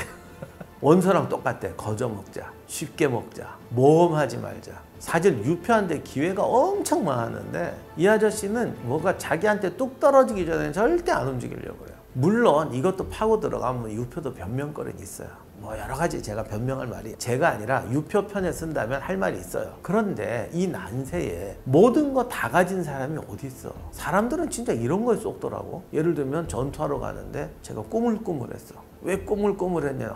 그때 뭐 어머니가 아프다는 소식이 들려서 어제 먹은 게 체해서. 근데 한번 생각해 봅시다. 전쟁터에 나오는 사람 중에 완벽한 컨디션으로 내 주변에 아무 일 없이 나오는 사람이 어디 있겠어요? 예를 들면 지금 여러분 시합장에 가서요. 프로야구든 프로농구든 가가지고 선수 아무나 붙잡고 오늘 컨디션 100% 완벽합니까? 물어보세요. 부상 안 달고 있는 애 한 명도 없어. 그러니까 다들 그러고 나오는 거야. 그러니까 유표도 뭐 이런저런 핑계가 될 게 많지만 원소나 조조는 그거보다 더 했어요. 그러니까 할 말이 없는 거야. 결론은 이 사람은 어쨌든 나는 완벽한 컨디션이 되기 전에는 절대 무리하지 않고 주워 먹겠다. 이러고 있는 상황이었죠. 그래서 유비가 거기 있으면서 뭐 공격하자, 지금 찬스다. 예를 들면 관도대전 때도 유표 보고 치고 올라가자고 그래요. 안 올라가지. 왜? 지금 올라가는 것보다 둘이 싸워서 한쪽이 완전히 녹다운 된 다음에 올라가는 게 좋지 않아? 이런 식이기 때문에 꼼짝을 안 합니다. 그러니까 유비도 이제 열받아 죽는데 여기서 이제 삼국지 또는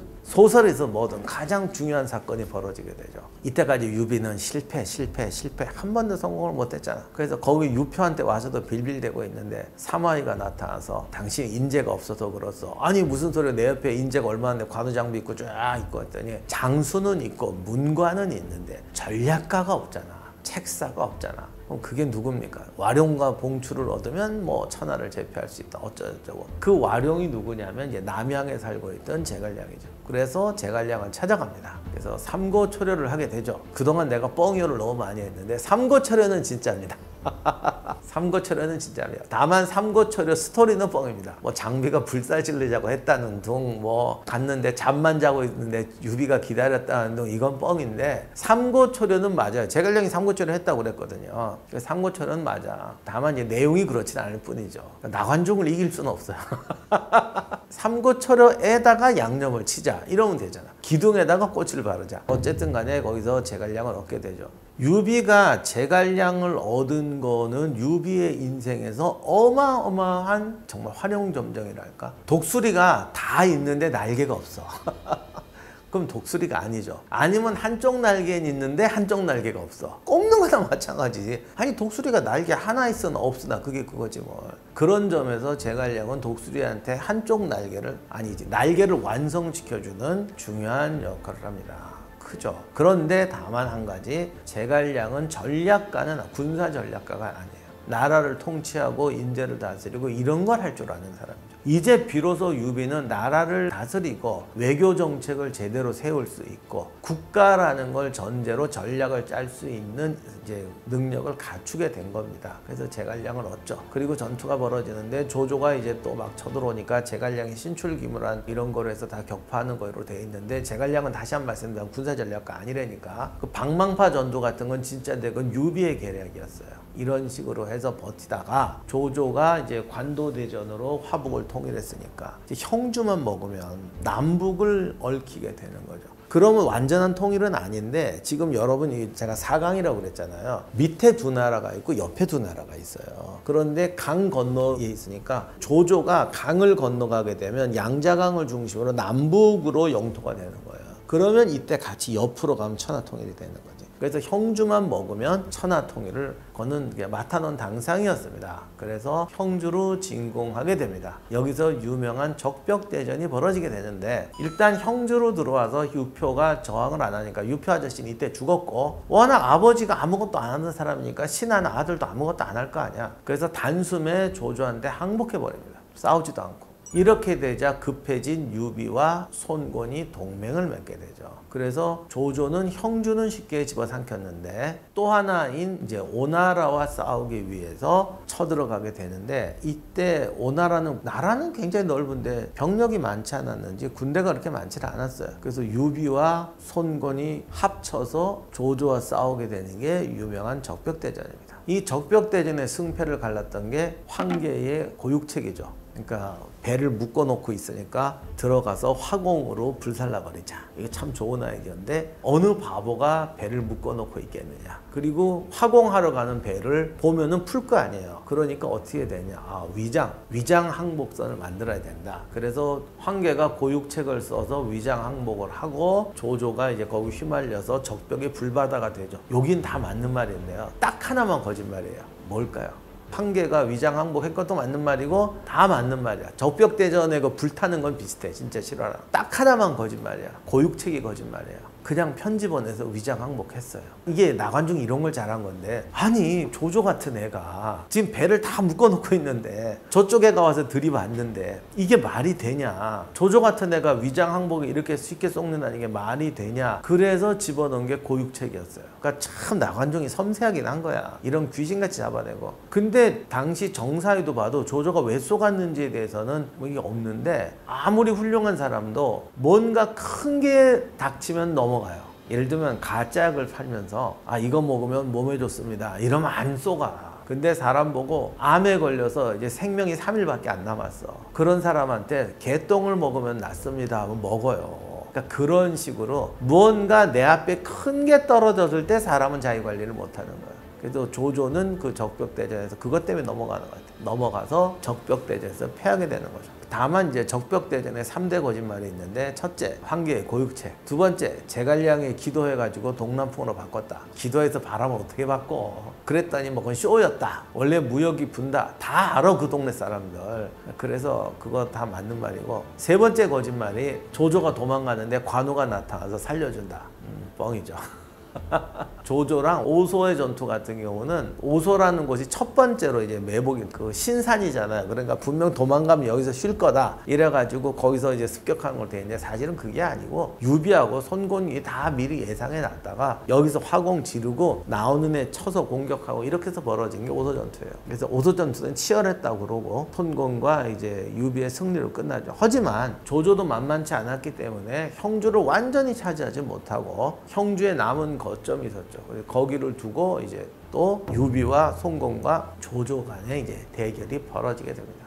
이 형주 전투에서는 훌륭한 각색이 차고 넘치는데 여기가 진짜 소설의 클라이막스잖아요. 그래서 이제 문제는 유비와 손곤이 같이 형주를 먹었으니까 이걸 나눠야 되는데 이걸 또 어떻게 가위바위보에서 나누냐고. 그래서 서로 이제 먹으려고 주유와 제갈량이 온갖 작전을 다 짜내죠. 그래서 주유가 이렇게 하면 항상 제갈량이 이겨요. 그래서 여기를 먹으려고 그러면 또 제갈량이 선수 쳐서 먹고 여기를 먹으려고 그랬더니 또 제갈량이 선수 쳐서 먹고 이래가지고 주유가 나중에 피토하며 죽는 거로 돼 있죠. 그리고 하늘이시여 왜 나를 낳고 제갈량을 낳았습니까? 뭐 이런 얘기 하는데 그건 뻥이고 그냥 이렇게 나눠 먹었어요. 처음엔 그냥. 세상이 다 그렇게 돌아가진 않아. 어차피 셋이 하다가 나눠 먹게 되고 중간에 갈등이 나면서 왼수가 되는 건 맞지만 제갈량의 계략으로 먹는 건 아닙니다. 그리고 이 먹는 과정에서 중요한 게 하나 벌어지는데 유비의 약점이 장수가 없는 거 아니야. 그래서 이때 나중에 관우 장비 조자룡 다음번 장군 황충과 위연이 등장하게 되죠. 이 황충과 위연이 장사라는 굉장히 큰 고을인데 거기를 점령하려고 할 때 황충이 나가 싸웠는데 한연이 황충을 의심해가지고 너 관우랑 내통했지 막 이러니까 분노한 위연이가 한연을 죽여버리고 항복하게 되죠. 그래서 황충과 위연이 한순간에 유비의 부하가 돼서 이후에 맹활약을 하는 걸로 돼 있는데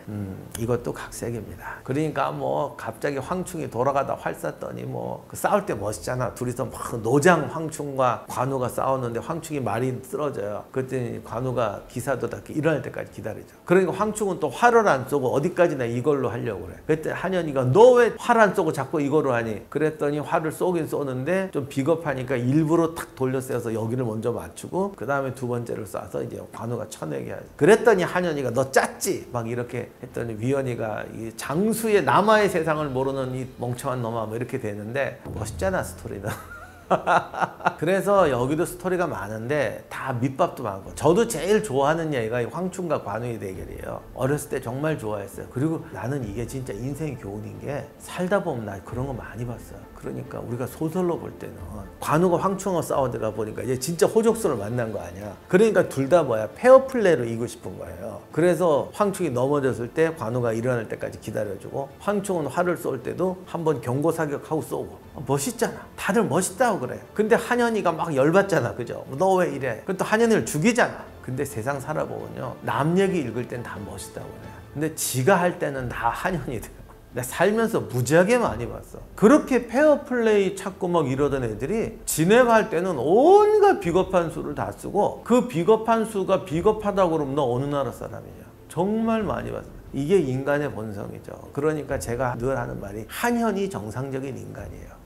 나관중은 이런 거를 사실 말하고 싶었는지 몰라. 삼국지 읽으면서 우리가 분노하는 장면이 엄청 많죠. 멋있다고 박수치는 장면 엄청 많아요. 그 멋있다고 박수치는 장면들은 대개가 천상의 이야기들이에요. 그러니까 나한테 카타르시스를 주는 거지. 내가 갑자기 착해 보이잖아. 그렇게 하면서 카타르시스를 푸는데 중요한 건 사람은 잘 안 바뀌더라. 세상은 진흙탕이고 나는 참 비열하게 사는 경우가 되게 많습니다. 그래서 삼국지를 보면서 이런 얘기가 뻥이다 하지 마시고 아 이런 것이 정말 멋있는 얘기다. 그래서 이게 나한테 카타르시스를 주는구나. 사실이 아닐지라도 그래도 내가 황충이나 관우가 멋있다고 생각하는 건 나한테 이만한 양심이 남아있구나. 그렇기 때문에 내가 저런 사람이 될 가능성이 없지는 않구나. 이거를 생각하시면서 살아가시면 될 것 같습니다. 형주라는 곳은 중국의 교통로인데요. 아직 조조가 위나라가 성립하진 않았지만 여기는 대개 조조의 땅이 됐어요. 그러니까 이제 곧 위나라가 될 거예요. 그래서 화보 여기는 이제 거의 통일이 됐어요. 그 다음 이쪽에 지금 이렇게 오나라가 있고 여기에 형주가 있는데 형주는 유비하고 오나라가 반씩 나눠 가졌습니다. 자 이제 지금까지 등장하지 않던 이쪽이 나와야 되는데 여기에 한중이 있고 여기 관중분지에는 한수, 마초, 기타 등등 해서 다양한 군벌 집단이 있습니다. 그리고 여기에 이제 촉이 있어요. 제가 그림을 좀 이상하게 그렸는데 이 형주라는 곳은 여기가 양자강이란 말이죠. 그래서 남북을 연결하는 데는 동시에 이쪽으로 가게 되고 그 다음에 촉으로 들어가는 길도 형주에서 시작됩니다. 제가 한중을 너무 크게 그렸는데 한중은 이렇고 촉은 사실 이렇게 돼 있어요. 그래서 형주에서 이렇게 들어가요. 그래서 한중으로도 가고 촉으로도 가는, 왜냐면 양자강 일로 흐르거든요. 그래서 조조가 형주를 먹으면 그 다음에 이쪽으로도 가고 이쪽으로 가는 거예요. 그러면 오나라와 형주는 무슨 생각을 하냐면 여기가 너무 세잖아. 그러니까 오나라도 생각하는 게 이렇게 가서 여기를 먹어야겠다. 그래서 이제 두 가지 방안이 나오는데 제가 약도로 그리면 이렇게 돼 있다고 하면 이런 식으로 하나가 돼야겠다. 이렇게 하나가 되자. 이게 오나라의 생각이고 요렇게 가서 삼국이 되자. 요렇게 만들자는 게 오나라의 발상이고 이렇게 만들자는 게 유비의 발상이에요. 그러니까 오나라는 유비까지 해치우고 이렇게 하고 싶은 것. 그리고 그 다음에 이제 남북 대결을 벌이자는 것이고 유비가 들어가서 촉을 먹어서 삼각관계를 만들어서 삼국지를 만들자는 게 유비의 생각이에요. 그러면 이론은 어떻게 되느냐? 결국 요렇게 되죠. 요렇게 되는 과정인데, 자, 이게 왜 이렇게 되냐면 여기서 적벽대전도 끝나고 여기도 이렇게 되고 이렇게 되니까 지금 오나라는 이런 생각하고 유비는 이런 생각한단 말이죠. 그럼 여기 있는 촉은 바보냐고. 자기들도 알잖아. 이제는 타겟이 우리구나. 그렇게 되니까 이제 부들부들 떨기 시작해. 지금까지 아무것도 안 하고 행복하게 살았는데 여기서 내전이 다 끝나서 자, 이거 아니면 이거니까 여기 있는 촉나라 입장에서는 이거 큰일 났다. 이제 이걸 막아야 된다. 어떻게 할까? 그럴 때 그때는 익주, 지금의 사천성이죠. 익주에 있던 그 장송이라는 사람이 유비한테 구원을 청합시다 이렇게 말합니다. 그런데 당시에 익주는 한중에 있던 장로하고 계속 싸우는 사이였어요. 그러다 보니까 또 이쪽으로 치지 못하고 있는데 장송이 유비를 불러오자고 그럽니다. 근데 소설에서는 이걸 또 이제 약간 또 양념을 쳐가지고 장송이가 조조한테도 가서 간을 보고 유비한테도 가서 간을 보다가 조조는 못 입을 놈이다 그래가지고 이제 유비한테 오는 거에 대해서 또 중간에 파란만장한 이야기가 있는데 여기서 또 이제 작가가 또 하나 집어넣지. 이 삼국지는 좀 엉돌린 사람, 못 사는 사람. 왜냐면 대중이 한을 풀어줘야 되니까. 그래서 잘난 놈, 귀족 집안 이런 애들 다 망하는 거로 돼 있잖아요. 그리고 뭐 거짓말도 아니지. 뭐 원소가 조조한테 망하고 하는 거는 잘난 놈은 다 망했어요. 그리고 유비도 아주 가난뱅이 집안으로 좀 내려놔가지고 사람들의 이제 한을 풀어주는 거죠. 제가 삼국지 하면서 사람들이 제일 화내는 게 내가 유비가 가난하지 않다고 그랬더니 막 그렇게 화를 내는 분이 참 많았어. 근데 어쩌란 말이야. 그게 사실인 걸. 여기 나오는 사람 중에서는 유비가 제일 힘없고 낮은 데서 있다가 올라온 건 맞아요. 하여간 삼국지는 그런 그 카타르시스를 많이 주려고 작가가 노력하는데 장송한테는 이제 요즘에는 잘 안 해요. 용모차결, 키 작고 못생기고 걔 방통도 못생겼다고 그렇게 소설에서 저 생긴 게 저게 뭐야. 그래서 생긴 거로 사람 차별하지 말라 이런 메시지를 가지고 등장하는 사람이 방통과 장송이죠. 그래서 장송이 조조한테 갔더니 뭐 애가 생기거든 키도 조그맣고 뭐 못생기다 난자애 같은 놈이 뭐 어쩌고 뭐 이래가지고 조조가 쓴 맹덕신서라는 책을 보여줬더니 장송이가 이건 우리나라에서는 애들도 다 부르는 거다고 잘잘잘 외워 이딴 거 표절해서 잘난 척하지 말라고 개구박을 주고 이러고 나와서 유비한테 왔더니 유비의 특징이 사람 차별 안 한다는 거 아니야. 방통도 받아주고 장송도 받아주고. 그래서 장송이 이분한테 촉을 바쳐야겠다. 그래서 이제 내가 돌아가서 구원병을 청하자고 할 테니까 그걸 받으면 오십시오. 이렇게 가서 합니다. 근데 장송이 유비를 끌어들인 건 역사의 진실이에요. 그리고 유장이라는 인물이 워낙 보신 현실 안주 이런 사람이어서 도저히 그릇이 안 된다고 생각했던 것 같아. 그래서 유비를 끌어들이는데 중간에 이게 발각이 나버립니다. 장송도 굉장히 담력 있고 유비한테 왔으면 큰 힘이 될 인물이었는데 그만 거기서 살해돼 버리죠. 그러니까 유비를 아까워하는 분들은 유비가 항상 사람 부족인데 가장 아까웠던 인재가 몇 명이죠. 중간에 전사하는 방통 그리고 합류 못하는 장송 이런 몇 명의 인물을 얻지 못하게 커 보이는데 아무튼 장송은 그렇게 죽습니다. 그리고 유비는 청주에는 관우를 남겨놓고 사실은 관우만 남겨놓은 게 아니라 제갈량도 남겨놓고 다 남겨놓고 장비만 데리고 이제 촉으로 들어가게 되죠. 그래서 촉에서 막 싸움을 하는데 이것도 사실이긴 하지만 촉을 아주 우습게 보는 거지. 촉 따위는 제갈량, 관우, 조장 없어도 돼. 장비만 데리고 가. 그래서 갑니다. 참 방통을 데리고 가죠. 대신에 방통을 데리고 가는데 방통이 그만 낙봉파라는 데서 이제 화살에 맞아 죽습니다. 이것도 뭐 갑자기 말이 막 이렇게 날뛰어가지고 방통이 유비가 말을 바꿔줬더니 유비의 말을 타고 가다가 매복하고 있던 애들이 제가 유비인가 보다 쏴서 죽었다 이런 얘기가 있는데 사실은 좀 비슷해요. 근데 하여간 거기서 죽는 건 맞습니다. 그래서 방통이 죽고 방통이 죽는 것은 소설보다도 유비한테 더 큰 타격이었어요. 왜냐하면 소설에서는 제갈량이나 방통이나 똑같은 인재로 나오잖아요. 그러다 보니까 둘이 또 서로 질투해요. 그래서 방통이 그 제갈량이 편지 보내서 내일 가지 말라고 낙봉파가 이름도 불길하고 안 좋은 데다 그랬더니 얘가 나를 질투하는구나 이래서 가는 거로 돼 있는데 실제로 제갈량은 민정 담당이에요. 국무총리 같은 사람이고 정말로 군사 전략에 뛰어난 사람은 방통이었다고 해요. 그럼 그런 사람이 왜 할 맞아주고? 아니 군사 전략에 뛰어난 거하고 실전하고는 다르지.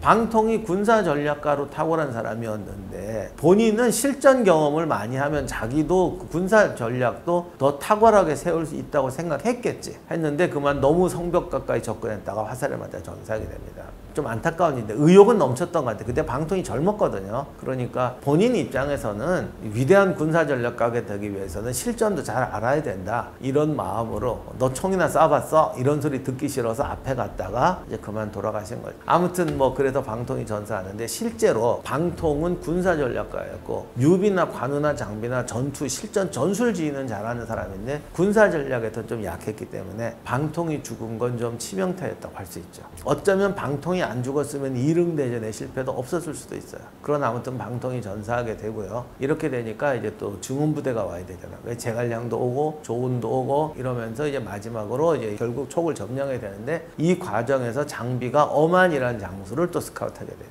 이 엄한 얘기는 대체로 싫어해요. 뭐 약간의 각색이 들어간 건 맞지만 엄한을 설득해서 자기 편을 만들어서 촉에 들어가는 거 하는 건 맞습니다. 근데 이제 일기토는 다 뻥이고 장수가 왜 1대1로 싸워. 서부 영화 보면 맨날 이런 거 하잖아.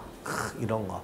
안 해. 걔들 되게 등 뒤에서 맞아 죽었어요. 이 삼국지는 처음에는 아기자기하다가 뒤로 가면 스케일이 커지면서 점점 센 인간들이 나오면서 규모도 커지고 재밌어지는데 이게 삼국지의 매력인 것 같아요. 그러니까 아기자기한 게 더 재밌어하는 분도 있고요. 또 어떤 분은 이렇게 뒤통수 치는 걸 재밌어하는 분도 있고 그런 게 다 있는데 전쟁의 스케일이 점점 커지죠. 왜냐하면 규모가 커지니까. 전투도 일기토만 나오는 게 아니라 이제 전략적 승리 이런 것도 막 나오게 되는 거죠. 적벽대전 같이. 그래서 유비가 촉에 갈 때 이제 아주 삼국지에서 제일 결정적으로 큰 스케일의 전쟁이 벌어지게 되는데 유비가 촉에 가요.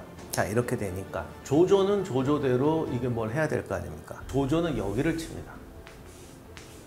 한수와 마초와 이 전투력으로는 막강한 군단이 여기를 쳐들어오게 돼요. 그래서 조조와 전투를 벌이는데 조조가 이 나라는 크지만 이게 워낙 유목기병 집단들이니까 싸워서 전투에서 붙으면 이기가 힘들어요. 그래서 조조가 고전을 하는데 여기서 조조가 전략과 전술과 계략을 잘 써가지고 끝내 이깁니다. 그러니까 두 가지가 다 나와요. 전술적인 승리. 뭐 이쪽으로 강을 건너서 저쪽으로 돌아온다거나 이런 전술적인 승리. 그 다음에 계략, 마초하고 한수 사이를 이렇게 이간시키고 이런 것도 잘하고 그런 것을 총체적으로 해서 여기를 점령하게 되죠. 그러니까 점점 이제 확산이 돼 나가는 거죠. 그래서 위나라도 가만히 있는 게 아니라 이만큼 가서 여기를 또 점령하게 됩니다. 자, 그런데 유비가 형주에 있는 군대 절반 이상을 빼서 이쪽으로 들어갔어요.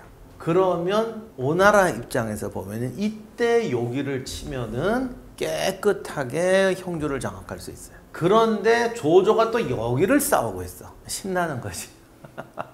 야 이게 다 빈집털인데 어디를 먼저 칠까? 그러다가 여기로 가자. 아무래도 센 놈을 먼저 쳐야 되니까. 그래서 서주로 올라가려고 합니다. 그래서 서주로 올라가서 오나라의 계획은 이렇게 가는 거예요. 요동까지. 서주를 지나서 원소의 옛 땅을 지나서 요동까지 가서 이렇게 돼서 여기 축을 만든 다음에 이렇게 밀어붙이자는 거야. 그러니까 삼국지 보면 재미난 게 이런 전략적 구조인데 조조의 생각은 형주를 쳐서 좌우로 가자예요. 오나라는 서주를 먹고 요동까지 간 다음에 이렇게 밀자. 이걸 직사각형의 법칙이라고 해야 되나 어떻게 해야 되나 이런 식으로 여기가 이제 양자강인데 남북을 연결하는 막대 자석처럼 만든 다음에 밀어야 된다. 이게 또 이제 하나의 전략인데 중국 역사를 보면 이런 게 많이 반복. 촉은 촉대로 이렇게.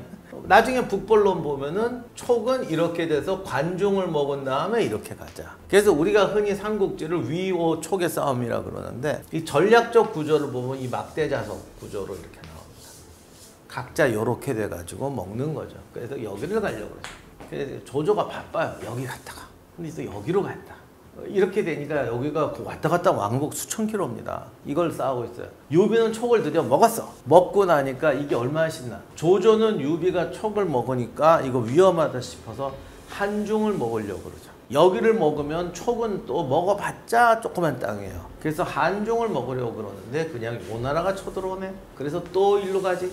그랬더니 이때 유비가 완전 기회다 싶어서 전력을 몰아서 한중을 칩니다. 그랬더니 여기서 깨졌던 마초가 또 여기로 와 있다가 유비랑 싸우게 되죠. 이때 장비와 마초의 또 대결이 벌어지는데 이제 이거는 진짜니 가짜니 이러니 그만하고 어쨌든 이런 구조에서 그런 전투가 벌어지게 된다. 그리고 유비가 한중을 드디어 이제 먹으려고 하게 될 때 이쪽에 가서 이제 오나라를 격퇴했던 조조가 다시 돌아옵니다.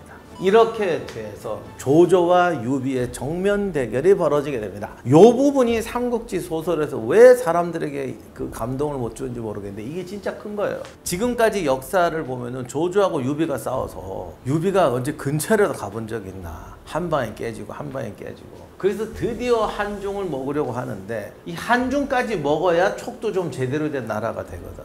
조조는 조조대로 세상에 영웅은 둘밖에 없다고 했잖아. 너하고 나하고. 그래서 이 한중을 먹으면 안 되니까 조조가 들어오게 되죠. 그리고 이제 땅도 커지고 부하들도 많아졌으니까 자기 부하들 다 관우만 없지 다 붙어가지고 여기서 조조와 유비의 정면 대결이 벌어지게 됩니다. 짜잔. 실제로 정사에서도 조조가 오니까 유비 부하들이 쫄아요. 솔직히 유비가 지금까지 뭐 제대로 싸운 적 있어? 맨날 허약한 놈만 하고 촉도 조조한테 도망가다가 먹은 거 아니야. 아무리 적벽대전에서 이겼다지만 적벽대전이야. 그건 그냥 오나라가 다 해준 거고. 그리고 실제로요 정사에서 보면 적벽대전 깨진 거는 전술의 승리 이전에 전염병이 돌아가지고 풍토병이 돌아가지고 떼거지로 우리 코로나 겪어봤잖아요. 옛날에 군대 모으면 전염병이 돕니다. 뭐 기생충이다 뭐 열병이다 여러 가지 설이 많은데 아무튼 전염병으로 이미 전투력을 상실했거든요. 그래서 진짜로 붙은 건 한 번도 없어요. 그래서 한중에서 드디어 붙으니까 유비 부하들도 쫄아요. 그럴 때 유비가 이런 말이다. 나는 도망치지 않겠다. 지금까지 역사를 봐. 맨날 도망쳤잖아. 제가 적벽할 때 그 얘기 안 했는데 적벽대전에서 도망가다가도 왜 조조의 추격대가 와서 장판파에서 장비가 맞고 이런 유명한 얘기가 벌어지는데 이 조조의 추격대 얘기는 맞는 말이에요. 조조는 진짜 유비가 위험한 인물이라는 걸 가장 먼저 알았던 사람이죠. 절대 이건 소설적 설정이 아닙니다. 그러니까 조조도 보통 놈이 아니잖아. 그러니까 유비가 위험한 인물이라는 건 너무 잘 알았고 다행히 저게 쫓겨 다니는 건 알고 있었는데 결국 저렇게 되니까 거의 붓을 떨어뜨렸다고 그래. 그래서 유비는 진짜 위험한 인물이고 우리 중에 가장 위험한 인물이다. 그래서 적벽할 때 유비를 잡으라고 특별 추격대를 보냅니다. 그래서 영화에도 보면은 막 유비가 백성들하고 도망가는데 조조군이 막 쫓아온 얘기 있잖아. 이런 거 다 진실이에요. 그거를 장비가 장판바에서 막죠. 물론 또 거기서 벌어지는 디테일한 거는 뻥이지만 이건 각색이라고 하죠. 우리를 즐겁게 해주는 각색이고 어쨌든 그 유비가 치열한 도주국 끝에 살아남는 건 맞는 얘기입니다. 그랬더니 한중에서 드디어 유비가 나는 이제는 도망가지 않겠다. 이래서 드디어 1대1 싸움이 벌어집니다. 그리고 소설에서는 이제 황충 이런 사람들이 맹활약을 하죠. 유비가 진짜 안 져요. 유비가 진짜 안 지는데 조조가 지는 데는 이유가 있는데 사실은 조조 입장에서는 정상 컨디션 아니었긴 아니었어요. 그러니까 막 왔다 갔다 하고 그러다가 겨울이 되니까 지난 2년 동안 조조군은 완전히 중국을 완전히 두 번 왔다 갔다 해가지고 지칠 대로 지친 거야. 그러니까 한중을 포기하고 돌아가게 됩니다. 어쨌든 이긴 건 이긴 거지. 그래서 유비도 그걸 알았으니까 버틴다고 그랬겠죠. 그래서 버텼고 이때 이제 유명한 얘기가 계륵이라는 단어가 나오게 되는데 조조가 이제 한중에서 도저히 안 되겠으니까 이제 그만 돌아가자라고 얘기를 해서 나무로 계륵이라는 걸 줬는데 양수가 그걸 듣고 철수하려는군 하고 미리 철수 준비를 하죠. 그거를 듣고 이제 조조가 양수 무서운 놈이다 죽이는데 이건 진짜 대단한 각색인데 계륵이라는 단어를 썼는지 안 썼는지도 모르겠지만 양수가 철수 준비를 미리 한 건 맞아요. 근데 여러분 생각해보세요. 나 어릴 때 이게 진짜 궁금했는데 세상의 모든 사람들이 내가 말도 안 해서 알아서 척척하는 부하는 너무너무 고마운 부하야. 어디 가서 그런 부하를 만나. 근데 이걸 왜 죽여? 근데 이거는 사람들이 조조는 나쁜 놈이니까 나쁜 놈이어야 되잖아요. 그래서 정말 조조가 조조했네 라고 하는데 사실은 양수가 나중에 죽긴 죽는데 이때는 안 죽어요. 칭찬받지. 아니 왜 죽여? 조조가 그런 쓰레기 인간 아니에요. 아니 그래서 천하를 다스리는 사람인데 척척하는 놈을 왜 죽이냐고. 그럼 나중에 왜 죽습니까? 양수가 나중에 조조의 후계자 자리 놓고 싸울 때 조조는 사실 조비를 마음에 두고 내색을 안 하고 있었는데 양수가 줄을 잘못 써요. 거기까지는 참을만 한데 이게 양수의 병이 개건방이야. 똑똑한 놈이 문제가 개건방이지. 양수가 정말 그런 재주는 탁월했대. 그러니까 조조가 무슨 일로 양수를 찾아. 이건 해결할 일 양수밖에 없어 하고 탁 갔더니 양수는 없고 노비가 쪽지 하나 주는 거예요. 이 쪽지 보고 하라고 그랬습니다. 이거를 제갈량이 했으면 사람들은 와 멋있다고 생각하는데 여러분 말을 좀 바꿔놓고 생각해보죠. 내 부하가 있어요. 근데 내가 무슨 일이 급한 걸 알아. 그러면 딱 준비해놓고 기다려야지. 노비한테 맡겨놓고 지는 놀러가. 그러면 이 자식이 도대체 나를 뭘로 하는가 이런 생각 안 들겠어요. 가뜩이나 꼬았는데 이게 점점 오버하니까 결국 죽여버려요.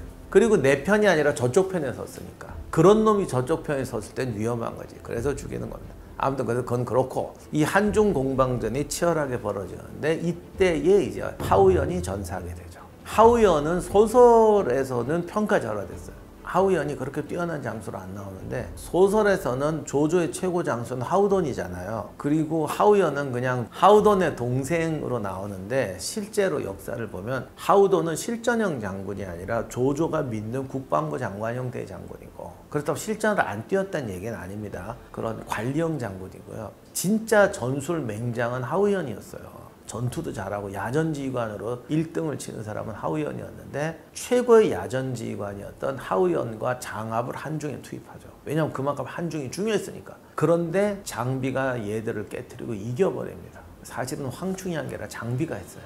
그래서 조조가 하우연을 상실하는데 삼국지에서 위나라가 최고위급 장수 둘을 잃어버립니다. 한 명이 하우연이고 한 명이 장압이에요. 둘 다 촉과 싸우다가 죽어요. 그러니까 이제 유비가 진짜 만만치 않은 거죠. 지금까지 유비가 힘이 없었던 거는 정말 땅이 없어서 그런 거고 이 아저씨가 뭔가를 차리더니 진짜 무섭게 나오는 거지. 그래서 소설에는 황충이 노익장을 과시하는 걸로 되어 있지만 황충이 어떻게 죽었는지는 예의가 없고 병들어 죽었다고 되어 있는데 아무튼 유비는 이때 장비를 이용해서 하우연을 죽이고 그리고 위연이라는 인재를 발굴해서 위연이 형주에서 온 건 맞아요. 근데 젊은 장수였는데 유비가 제일 장점이 사람 보는 눈이야. 그리고 사람을 정말 잘 다뤄.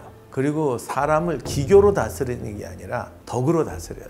뭐 물론 순수한 덕은 아닙니다만 어쨌든 그래서 유비가 재주가 없는 게 아니에요. 저는 조조가 왜 유비를 영웅이라고 그랬을까? 왜 유비를 위험한 인물이라고 했을까 했는데 유비의 사람 다루는 기술을 봤던 것 같아요. 그러니까 유비는 정말 싸우고 단합 안 되고 하도 그 사람이 험하게 자라서 그런지 별별 남들 같으면 도저히 쟤네들은 안 돼라는 애들을 단합시키는데 탁월한 능력이 있었어요.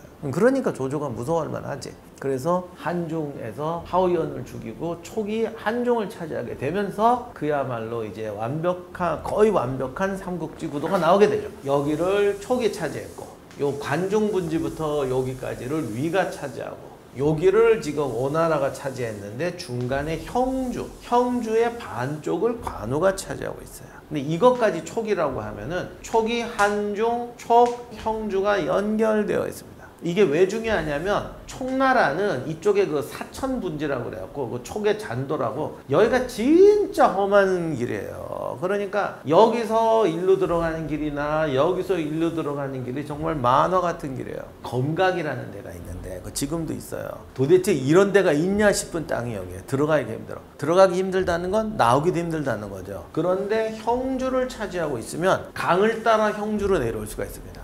그러니까 들어가긴 힘든데 나오기가 쉬워지는 거죠. 그래서 촉이 여기서 전투력을 배양해 가지고 형주로 와서 위를 치면 와, 이거 위험해지는 거야. 그래서 관우가 지키고 있는 형주가 이렇게 중요한 겁니다. 촉이 형주를 먹고 있다면 대단히 위험해집니다. 이렇게 되니까 위나라도 관우를 쳐야겠고, 오나라도 이때까지는 위와 촉이 싸우는 틈에 이쪽에서 올라가자고 그랬는데 그게 아니라 일로 가자.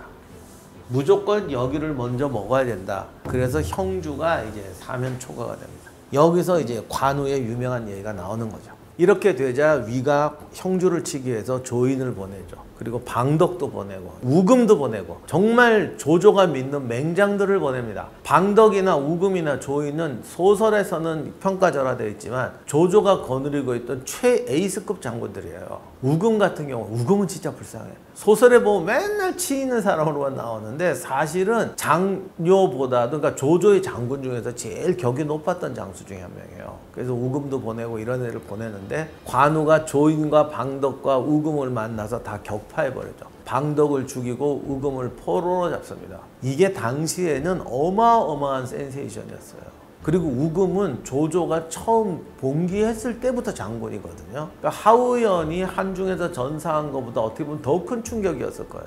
그래서 관우가 갑자기 명성이 올라가고 북진한다고 그러니까 형주에서 허도가 바로 올라가면 허창이야. 형주하고 수도였던 허도 사이는 다 평지야. 거리도 안 멀어요. 그러니까 조조가 놀라서 천도까지 하려고 합니다.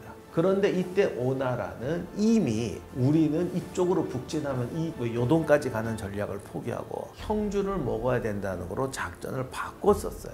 그런데 관우가 조조하고 싸우고 있으니까 너무 기회가 좋잖아. 그래서 형주를 치는데 이때 또 형주를 친다 그러면 조조하고 유비가 또 동맹을 맺을 수도 있잖아. 삼국시대는 파란만장하니까. 그래서 오나라 장수 중에서 최고의 책략가였던 여몽을 보내고, 근데 여몽도 진짜 오나라 장수 중에 최고 전략가였어요. 그리고 관우한테 숨깁니다. 그때 여몽이 병이 들었는데 이게 진짜였거든요. 죽을 병이었어요. 여몽이 이제 불행하게 젊은 나이에 죽게 됐는데 여몽이 병든 거를 관우도 알았습니다. 이렇게 되니까 위험한 인물인 여몽이가 저기 이렇게 병들고 그랬으니까 얘들이 뭘 못하겠구나 할 때 여몽이 최후의 작전을 펴내죠. 내가 병들었고 얼마 못 살 거기 때문에 얘가 방심할 것이다. 그래서 또 여몽의 후계자였던 육성까지 동원해가지고 관우를 방심시킵니다. 자, 이렇게 된 상태에서 관우는 북진을 하는데 우금하고 방덕은 깨트렸는데 조인이 내려와요. 근데 조인하고 승부가 만만치가 않았고요. 여기에 또 서황이 오게 되죠. 그런데 관우가 방어 작전을 하면서 방어를 하면서 물을 이용해서 홈그라운드를 이용해서 이길 때는 좋았는데 공격을 하려고 보니까 더욱이 야전에 나가게 되니까 이제는 배가 아니라 말로 싸워야 돼요. 형주의 기병은 형편없거든요. 여기에 조인과 서황이 정의 기병을 데리고 내려오니까 관우가 예상했던 것보다 훨씬 힘든 전투가 돼요. 그리고 정말 창피할 정도로 막 격파당하고 이렇게 돼요. 이렇게 되니까 할 수 없이 정면 대결을 포기하고 포위전으로 가게 되는데 포위전으로 가면 소모전이 되죠. 소모전이 되려면 더 징발을 해야 됩니다. 이렇게 되니까 지원을 거부하게 됩니다. 미방이가 남쪽에서 거부하고 상향 쪽에 있던 유봉과 맹회기가 거부하고 이 상태에서 오나라가 쳐서 관우를 몰락시키게 되죠. 관우는 이제 쫓겨서 관평하고 도망가다가 오나라 장수의 매복에 걸려 죽는데 사실은 이제 거기만 통과하면 촉에 들어가는 거였어요. 근데 거기까지 갔는데 중요한 건 촉이라는 데는 워낙 이 촉산이라는 게 산이 험한 데니까 들어가는 입구가 뻔해요. 그래서 미리 와서 기다리고 매복하고 있었는데 거기를 돌파하다가 이제 관우 관평이가 포로가 돼서 죽습니다. 이건 정말 영화 같은 장면인데 이렇게 돼서 이제 죽게 되죠. 그렇게 되니까 오나라가 또 유비의 노여움을 살까봐 하고 조조한테 관우의 관을 보냈더니 조조가 또 관공 그대도 죽었건 늙었건 이러면서 했더니 뭐 수염이 막 움직이는 거 보고 놀라 죽었다. 여몽이가 갑자기 관우의 귀신이 들어와 죽었다. 심지어 우리나라에 관우묘가 있거든요. 저기 동묘. 동묘에서 수리를 해야 돼. 항상 이제 건물은 수리를 해야 되잖아. 그래서 이제 수리하려고 어떤 목수가 올라가서 기와 고치고 있는데 갑자기 피투하고 죽었대. 이거 왜 죽었지 하고 봤더니 여씨더래. 그런 전설까지 생겼는데 아니 여씨라고 죽이면 관우가 진짜 치사한 놈이지. 소송감이야. 내가 관우라면 소송 걸겠어. 나 그렇게 치사한 놈 아니라고. 그 여몽이 관우의 귀신이 빙의해서 죽었다는 건 거짓말이고 여몽은 이미 죽을 병에 걸려 있었어요. 무슨 병인지 모르지만 오래 살지 못할 거 알고 있었고 조조도 그때 죽습니다. 근데 그건 이제 늙어서 병들어 죽은 거예요. 그러나 어쨌든 이렇게 해서 형주가 먹히게 되고 우리가 알고 있는 오나라, 총나라, 위나라라는 삼국시대가 만들어지게 되는 거죠. 다시 한번 말씀드리면 위나라는 조조가 죽은 다음에 조비가 세우고 아직 조조는 위나라까지는 아니었어요. 그래서 어쨌든 그런데 이 삼국지도가 딱 만들어질 때 관우 죽고 조조 죽는 거예요. 그리고 조조의 아들 조비가 위나라를 세우고 바로 헌제를 쫓아내고 자기가 황제가 됩니다. 그러니까 기분 나쁘다고 유비도 황제가 되죠. 손권도 황제가 되려고 말려고 하다가 안 됐다가 됐는데 나중에 손권은 여우니까 조비한테 나는 당신 신하요 그러면서 왔다 갔다 하는데 아무튼 뭐 그런 것까지 따질 필요는 없고 중요한 건 이렇게 돼서 위나라, 총나라, 오나라의 진짜 삼국시대가 열린다. 그래서 진짜 삼국지는 사실 삼국지의 맨 후반부 이제 한 4분의 1쯤 남았을 때 진짜 삼국지가 만들어집니다. 삼국지는 사실은 삼국 형성기가 맞는 말이에요. 이때까지 파란만장한 얘기들이 만들어지죠. 되려 삼국이 딱 세워지고 나니까 좀 재미가 없어져. 이 재미가 없는 부분을 누가 살려주느냐? 우리의 제갈량이 살려주지.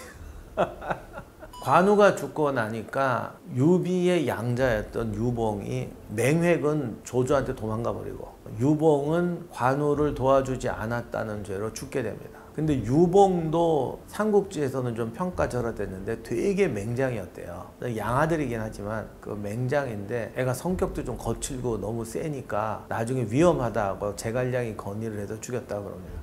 그리고 미축의 동생이었던 미방은 오나라로 망명하게 되고 이렇게 돼서 관우뿐만 아니라 촉 내에서도 내상을 되게 많이 입어요. 관우의 죽음으로. 어쨌든 이런 상태에서 촉이 이제 세워졌는데 유비가 나름대로 정치를 잘해가지고 콩가루 집안이던 촉을 이렇게 많이 단합시켜서 국력을 많이 이렇게 세웁니다. 자, 2단계에서 이제 삼국지잖아. 그러니까 어느 하나를 먹어야 돼. 이제는 둘 중에 하나를 먼저 먹는 놈이 이기는 거야. 근데 제일 약한 건 촉이란 말이에요. 그러면 삼국지 약육강식의 법칙에 따르면 위나 오나라나 촉을 칠 거 아니에요. 근데 촉은 나오기는 힘들지만 들어가기도 힘들어요. 그래서 국토도 작고 위나라의 10분의 1밖에 안 됐거든요. 그럼에도 불구하고 촉을 먹기는 쉽지 않은 거죠. 그러니까 유비는 이 찬스에 위나 오나라가 나라를 안정시키기 전에 빨리 나가서 어디 하나를 먹어야겠다는 생각을 하게 되는 거지. 그래서 오나라를 치는데 다른 사람들은 위나라를 먼저 쳐야 된다고 그랬대는데 이거는 역사의 미스터리고 어느 게 옳은지 아무도 모릅니다. 근데 약한 자를 친다는 입장에서 보면은 오나라를 치는 게 맞을 것도 같고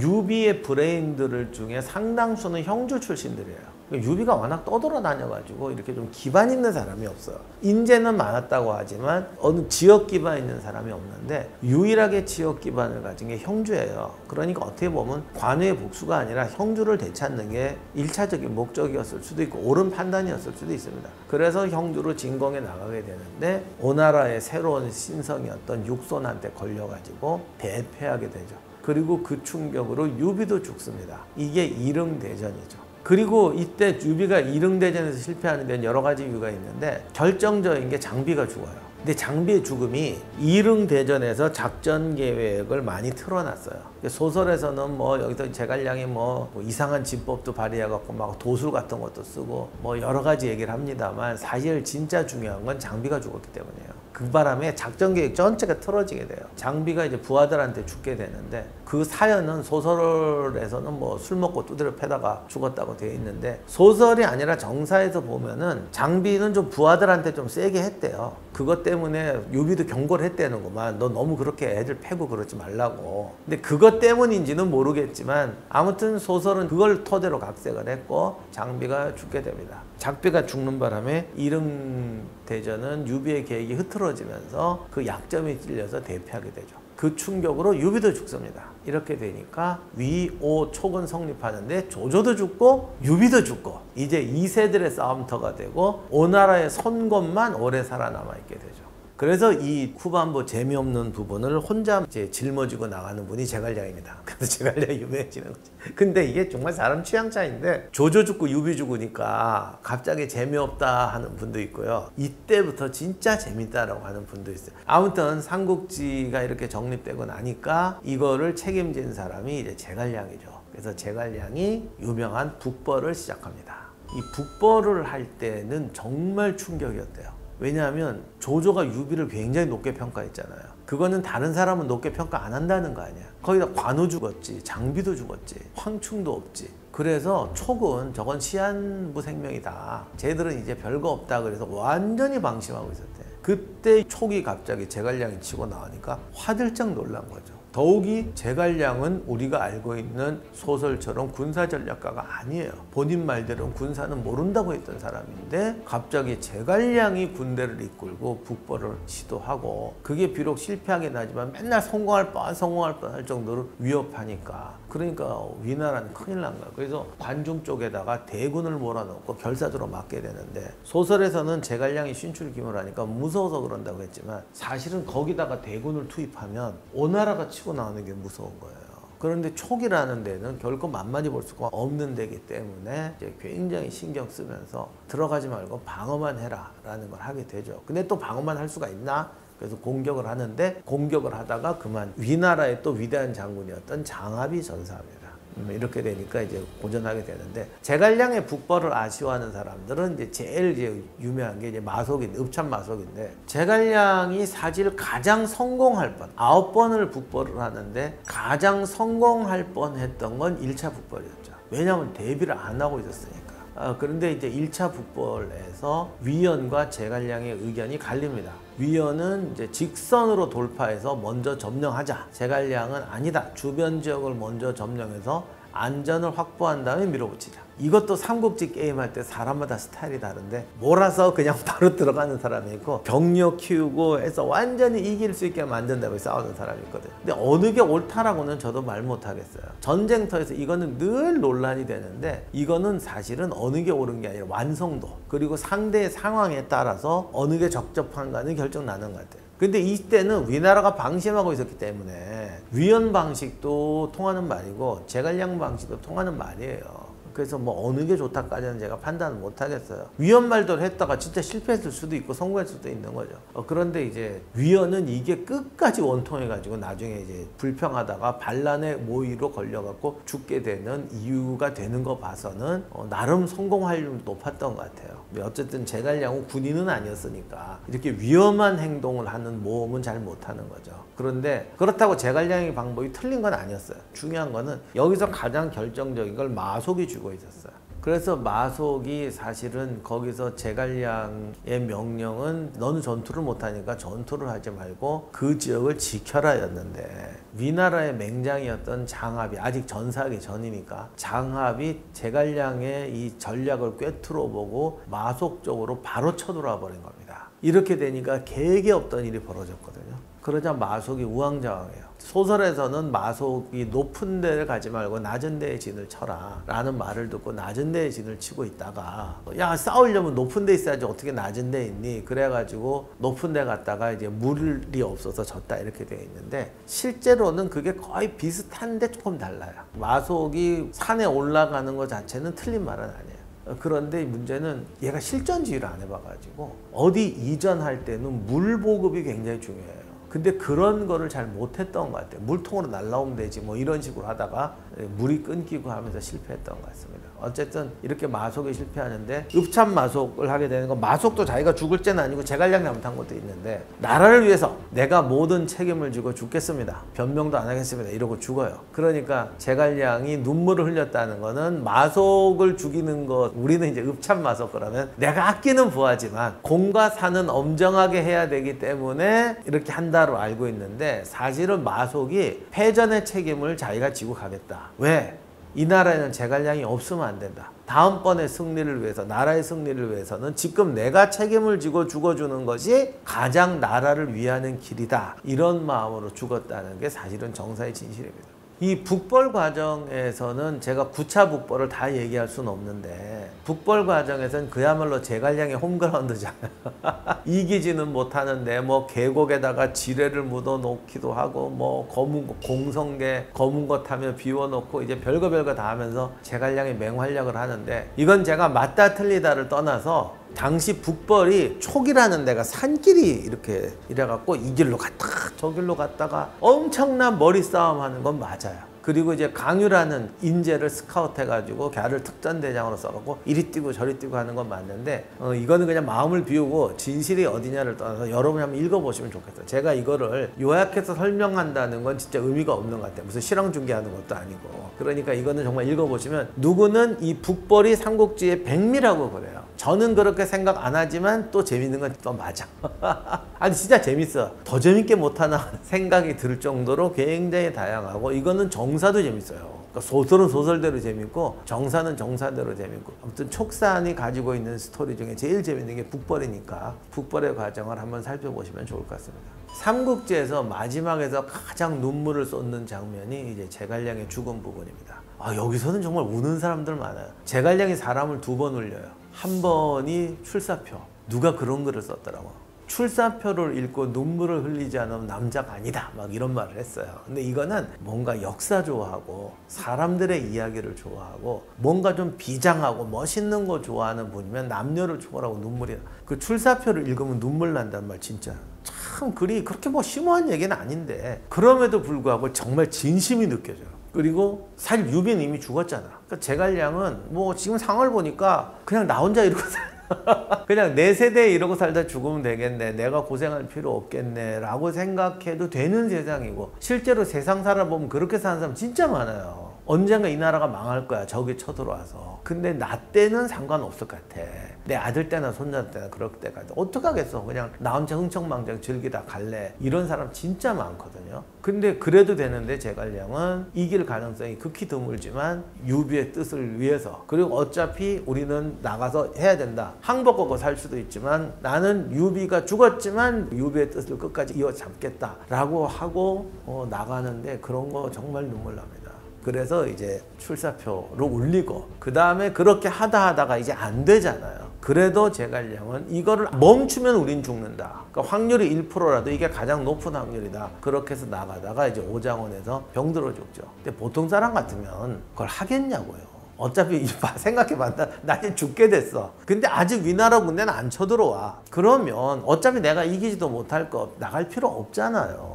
그럼에도 불구하고 우리는 이 정책을 계속해야만 이게 최고의 생존의 길이다 그러니까 자기도 죽더라도 나가는 거야. 그리고 자기가 전선에서 죽어야 그 다음 사람도 따라 하는 거야. 근데 그렇지 않고 한번 나가다가 나 힘드니까 야 강유야 네가 나가라. 그리고 집에서 죽었으면 아마 죽자마자 이거 왜 합니까? 쟤도 안 나갔지 않습니까? 이럴 거란 말이에요. 근데 본인은 오장원이라는 데가 그 관중 분지로 이게 관중이라는 데가 섬서성이 이렇게 산으로 둘러싸인 완전히 분지거든요. 그 분지 넘어가는 길인데 거기서 죽었다는 거는 갈 때까지 갔다는 거죠. 정말 최대한 노력을 했다. 제갈량의 죽음은 단순히 죽었다가 아니고 죽는 순간까지. 그리고 내가 여기서 죽어야만 이 정책이 계승될 수 있다라는 걸 말하기 위해서 죽었다는 게 중요한 겁니다. 그래서 이제 제갈량이 죽고 나니까 뭐 이제 웬만큼 살아있는 사람이 없네요.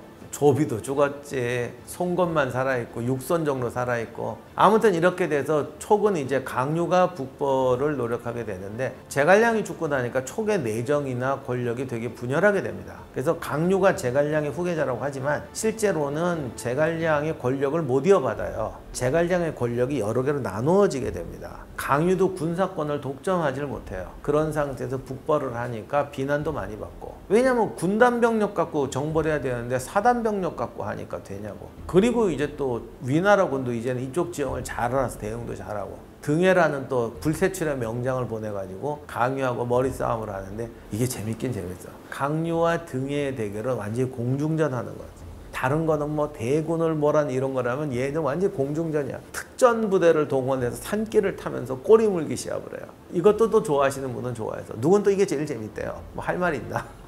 어쨌든 그렇게 하다가 촉이 망하게 되고 결국은 삼국지의 제일 큰 재미는 승자도 없고 패자도 없다는 거야. 등해가 촉을 멸망시키지만 등해도 바로 죽어요. 강유도 죽고 승자가 패자가 없는 싸움으로 이제 촉이 끝나고 결과적으로 길게 얘기하면 나중에는 결국 촉이 멸망한 다음에 그 전에 위나라가 사마시한테 멸망하게 되죠. 촉이 망한 거는 사실상 사마시가 집권한 다음에 촉이 망해요. 그리고 이제 촉에서 군대를 내려보내서 양면 공격을 해서 오나라로 망하게 되고 그러고 좀 있다가 또 사마시의 진나라도 망해.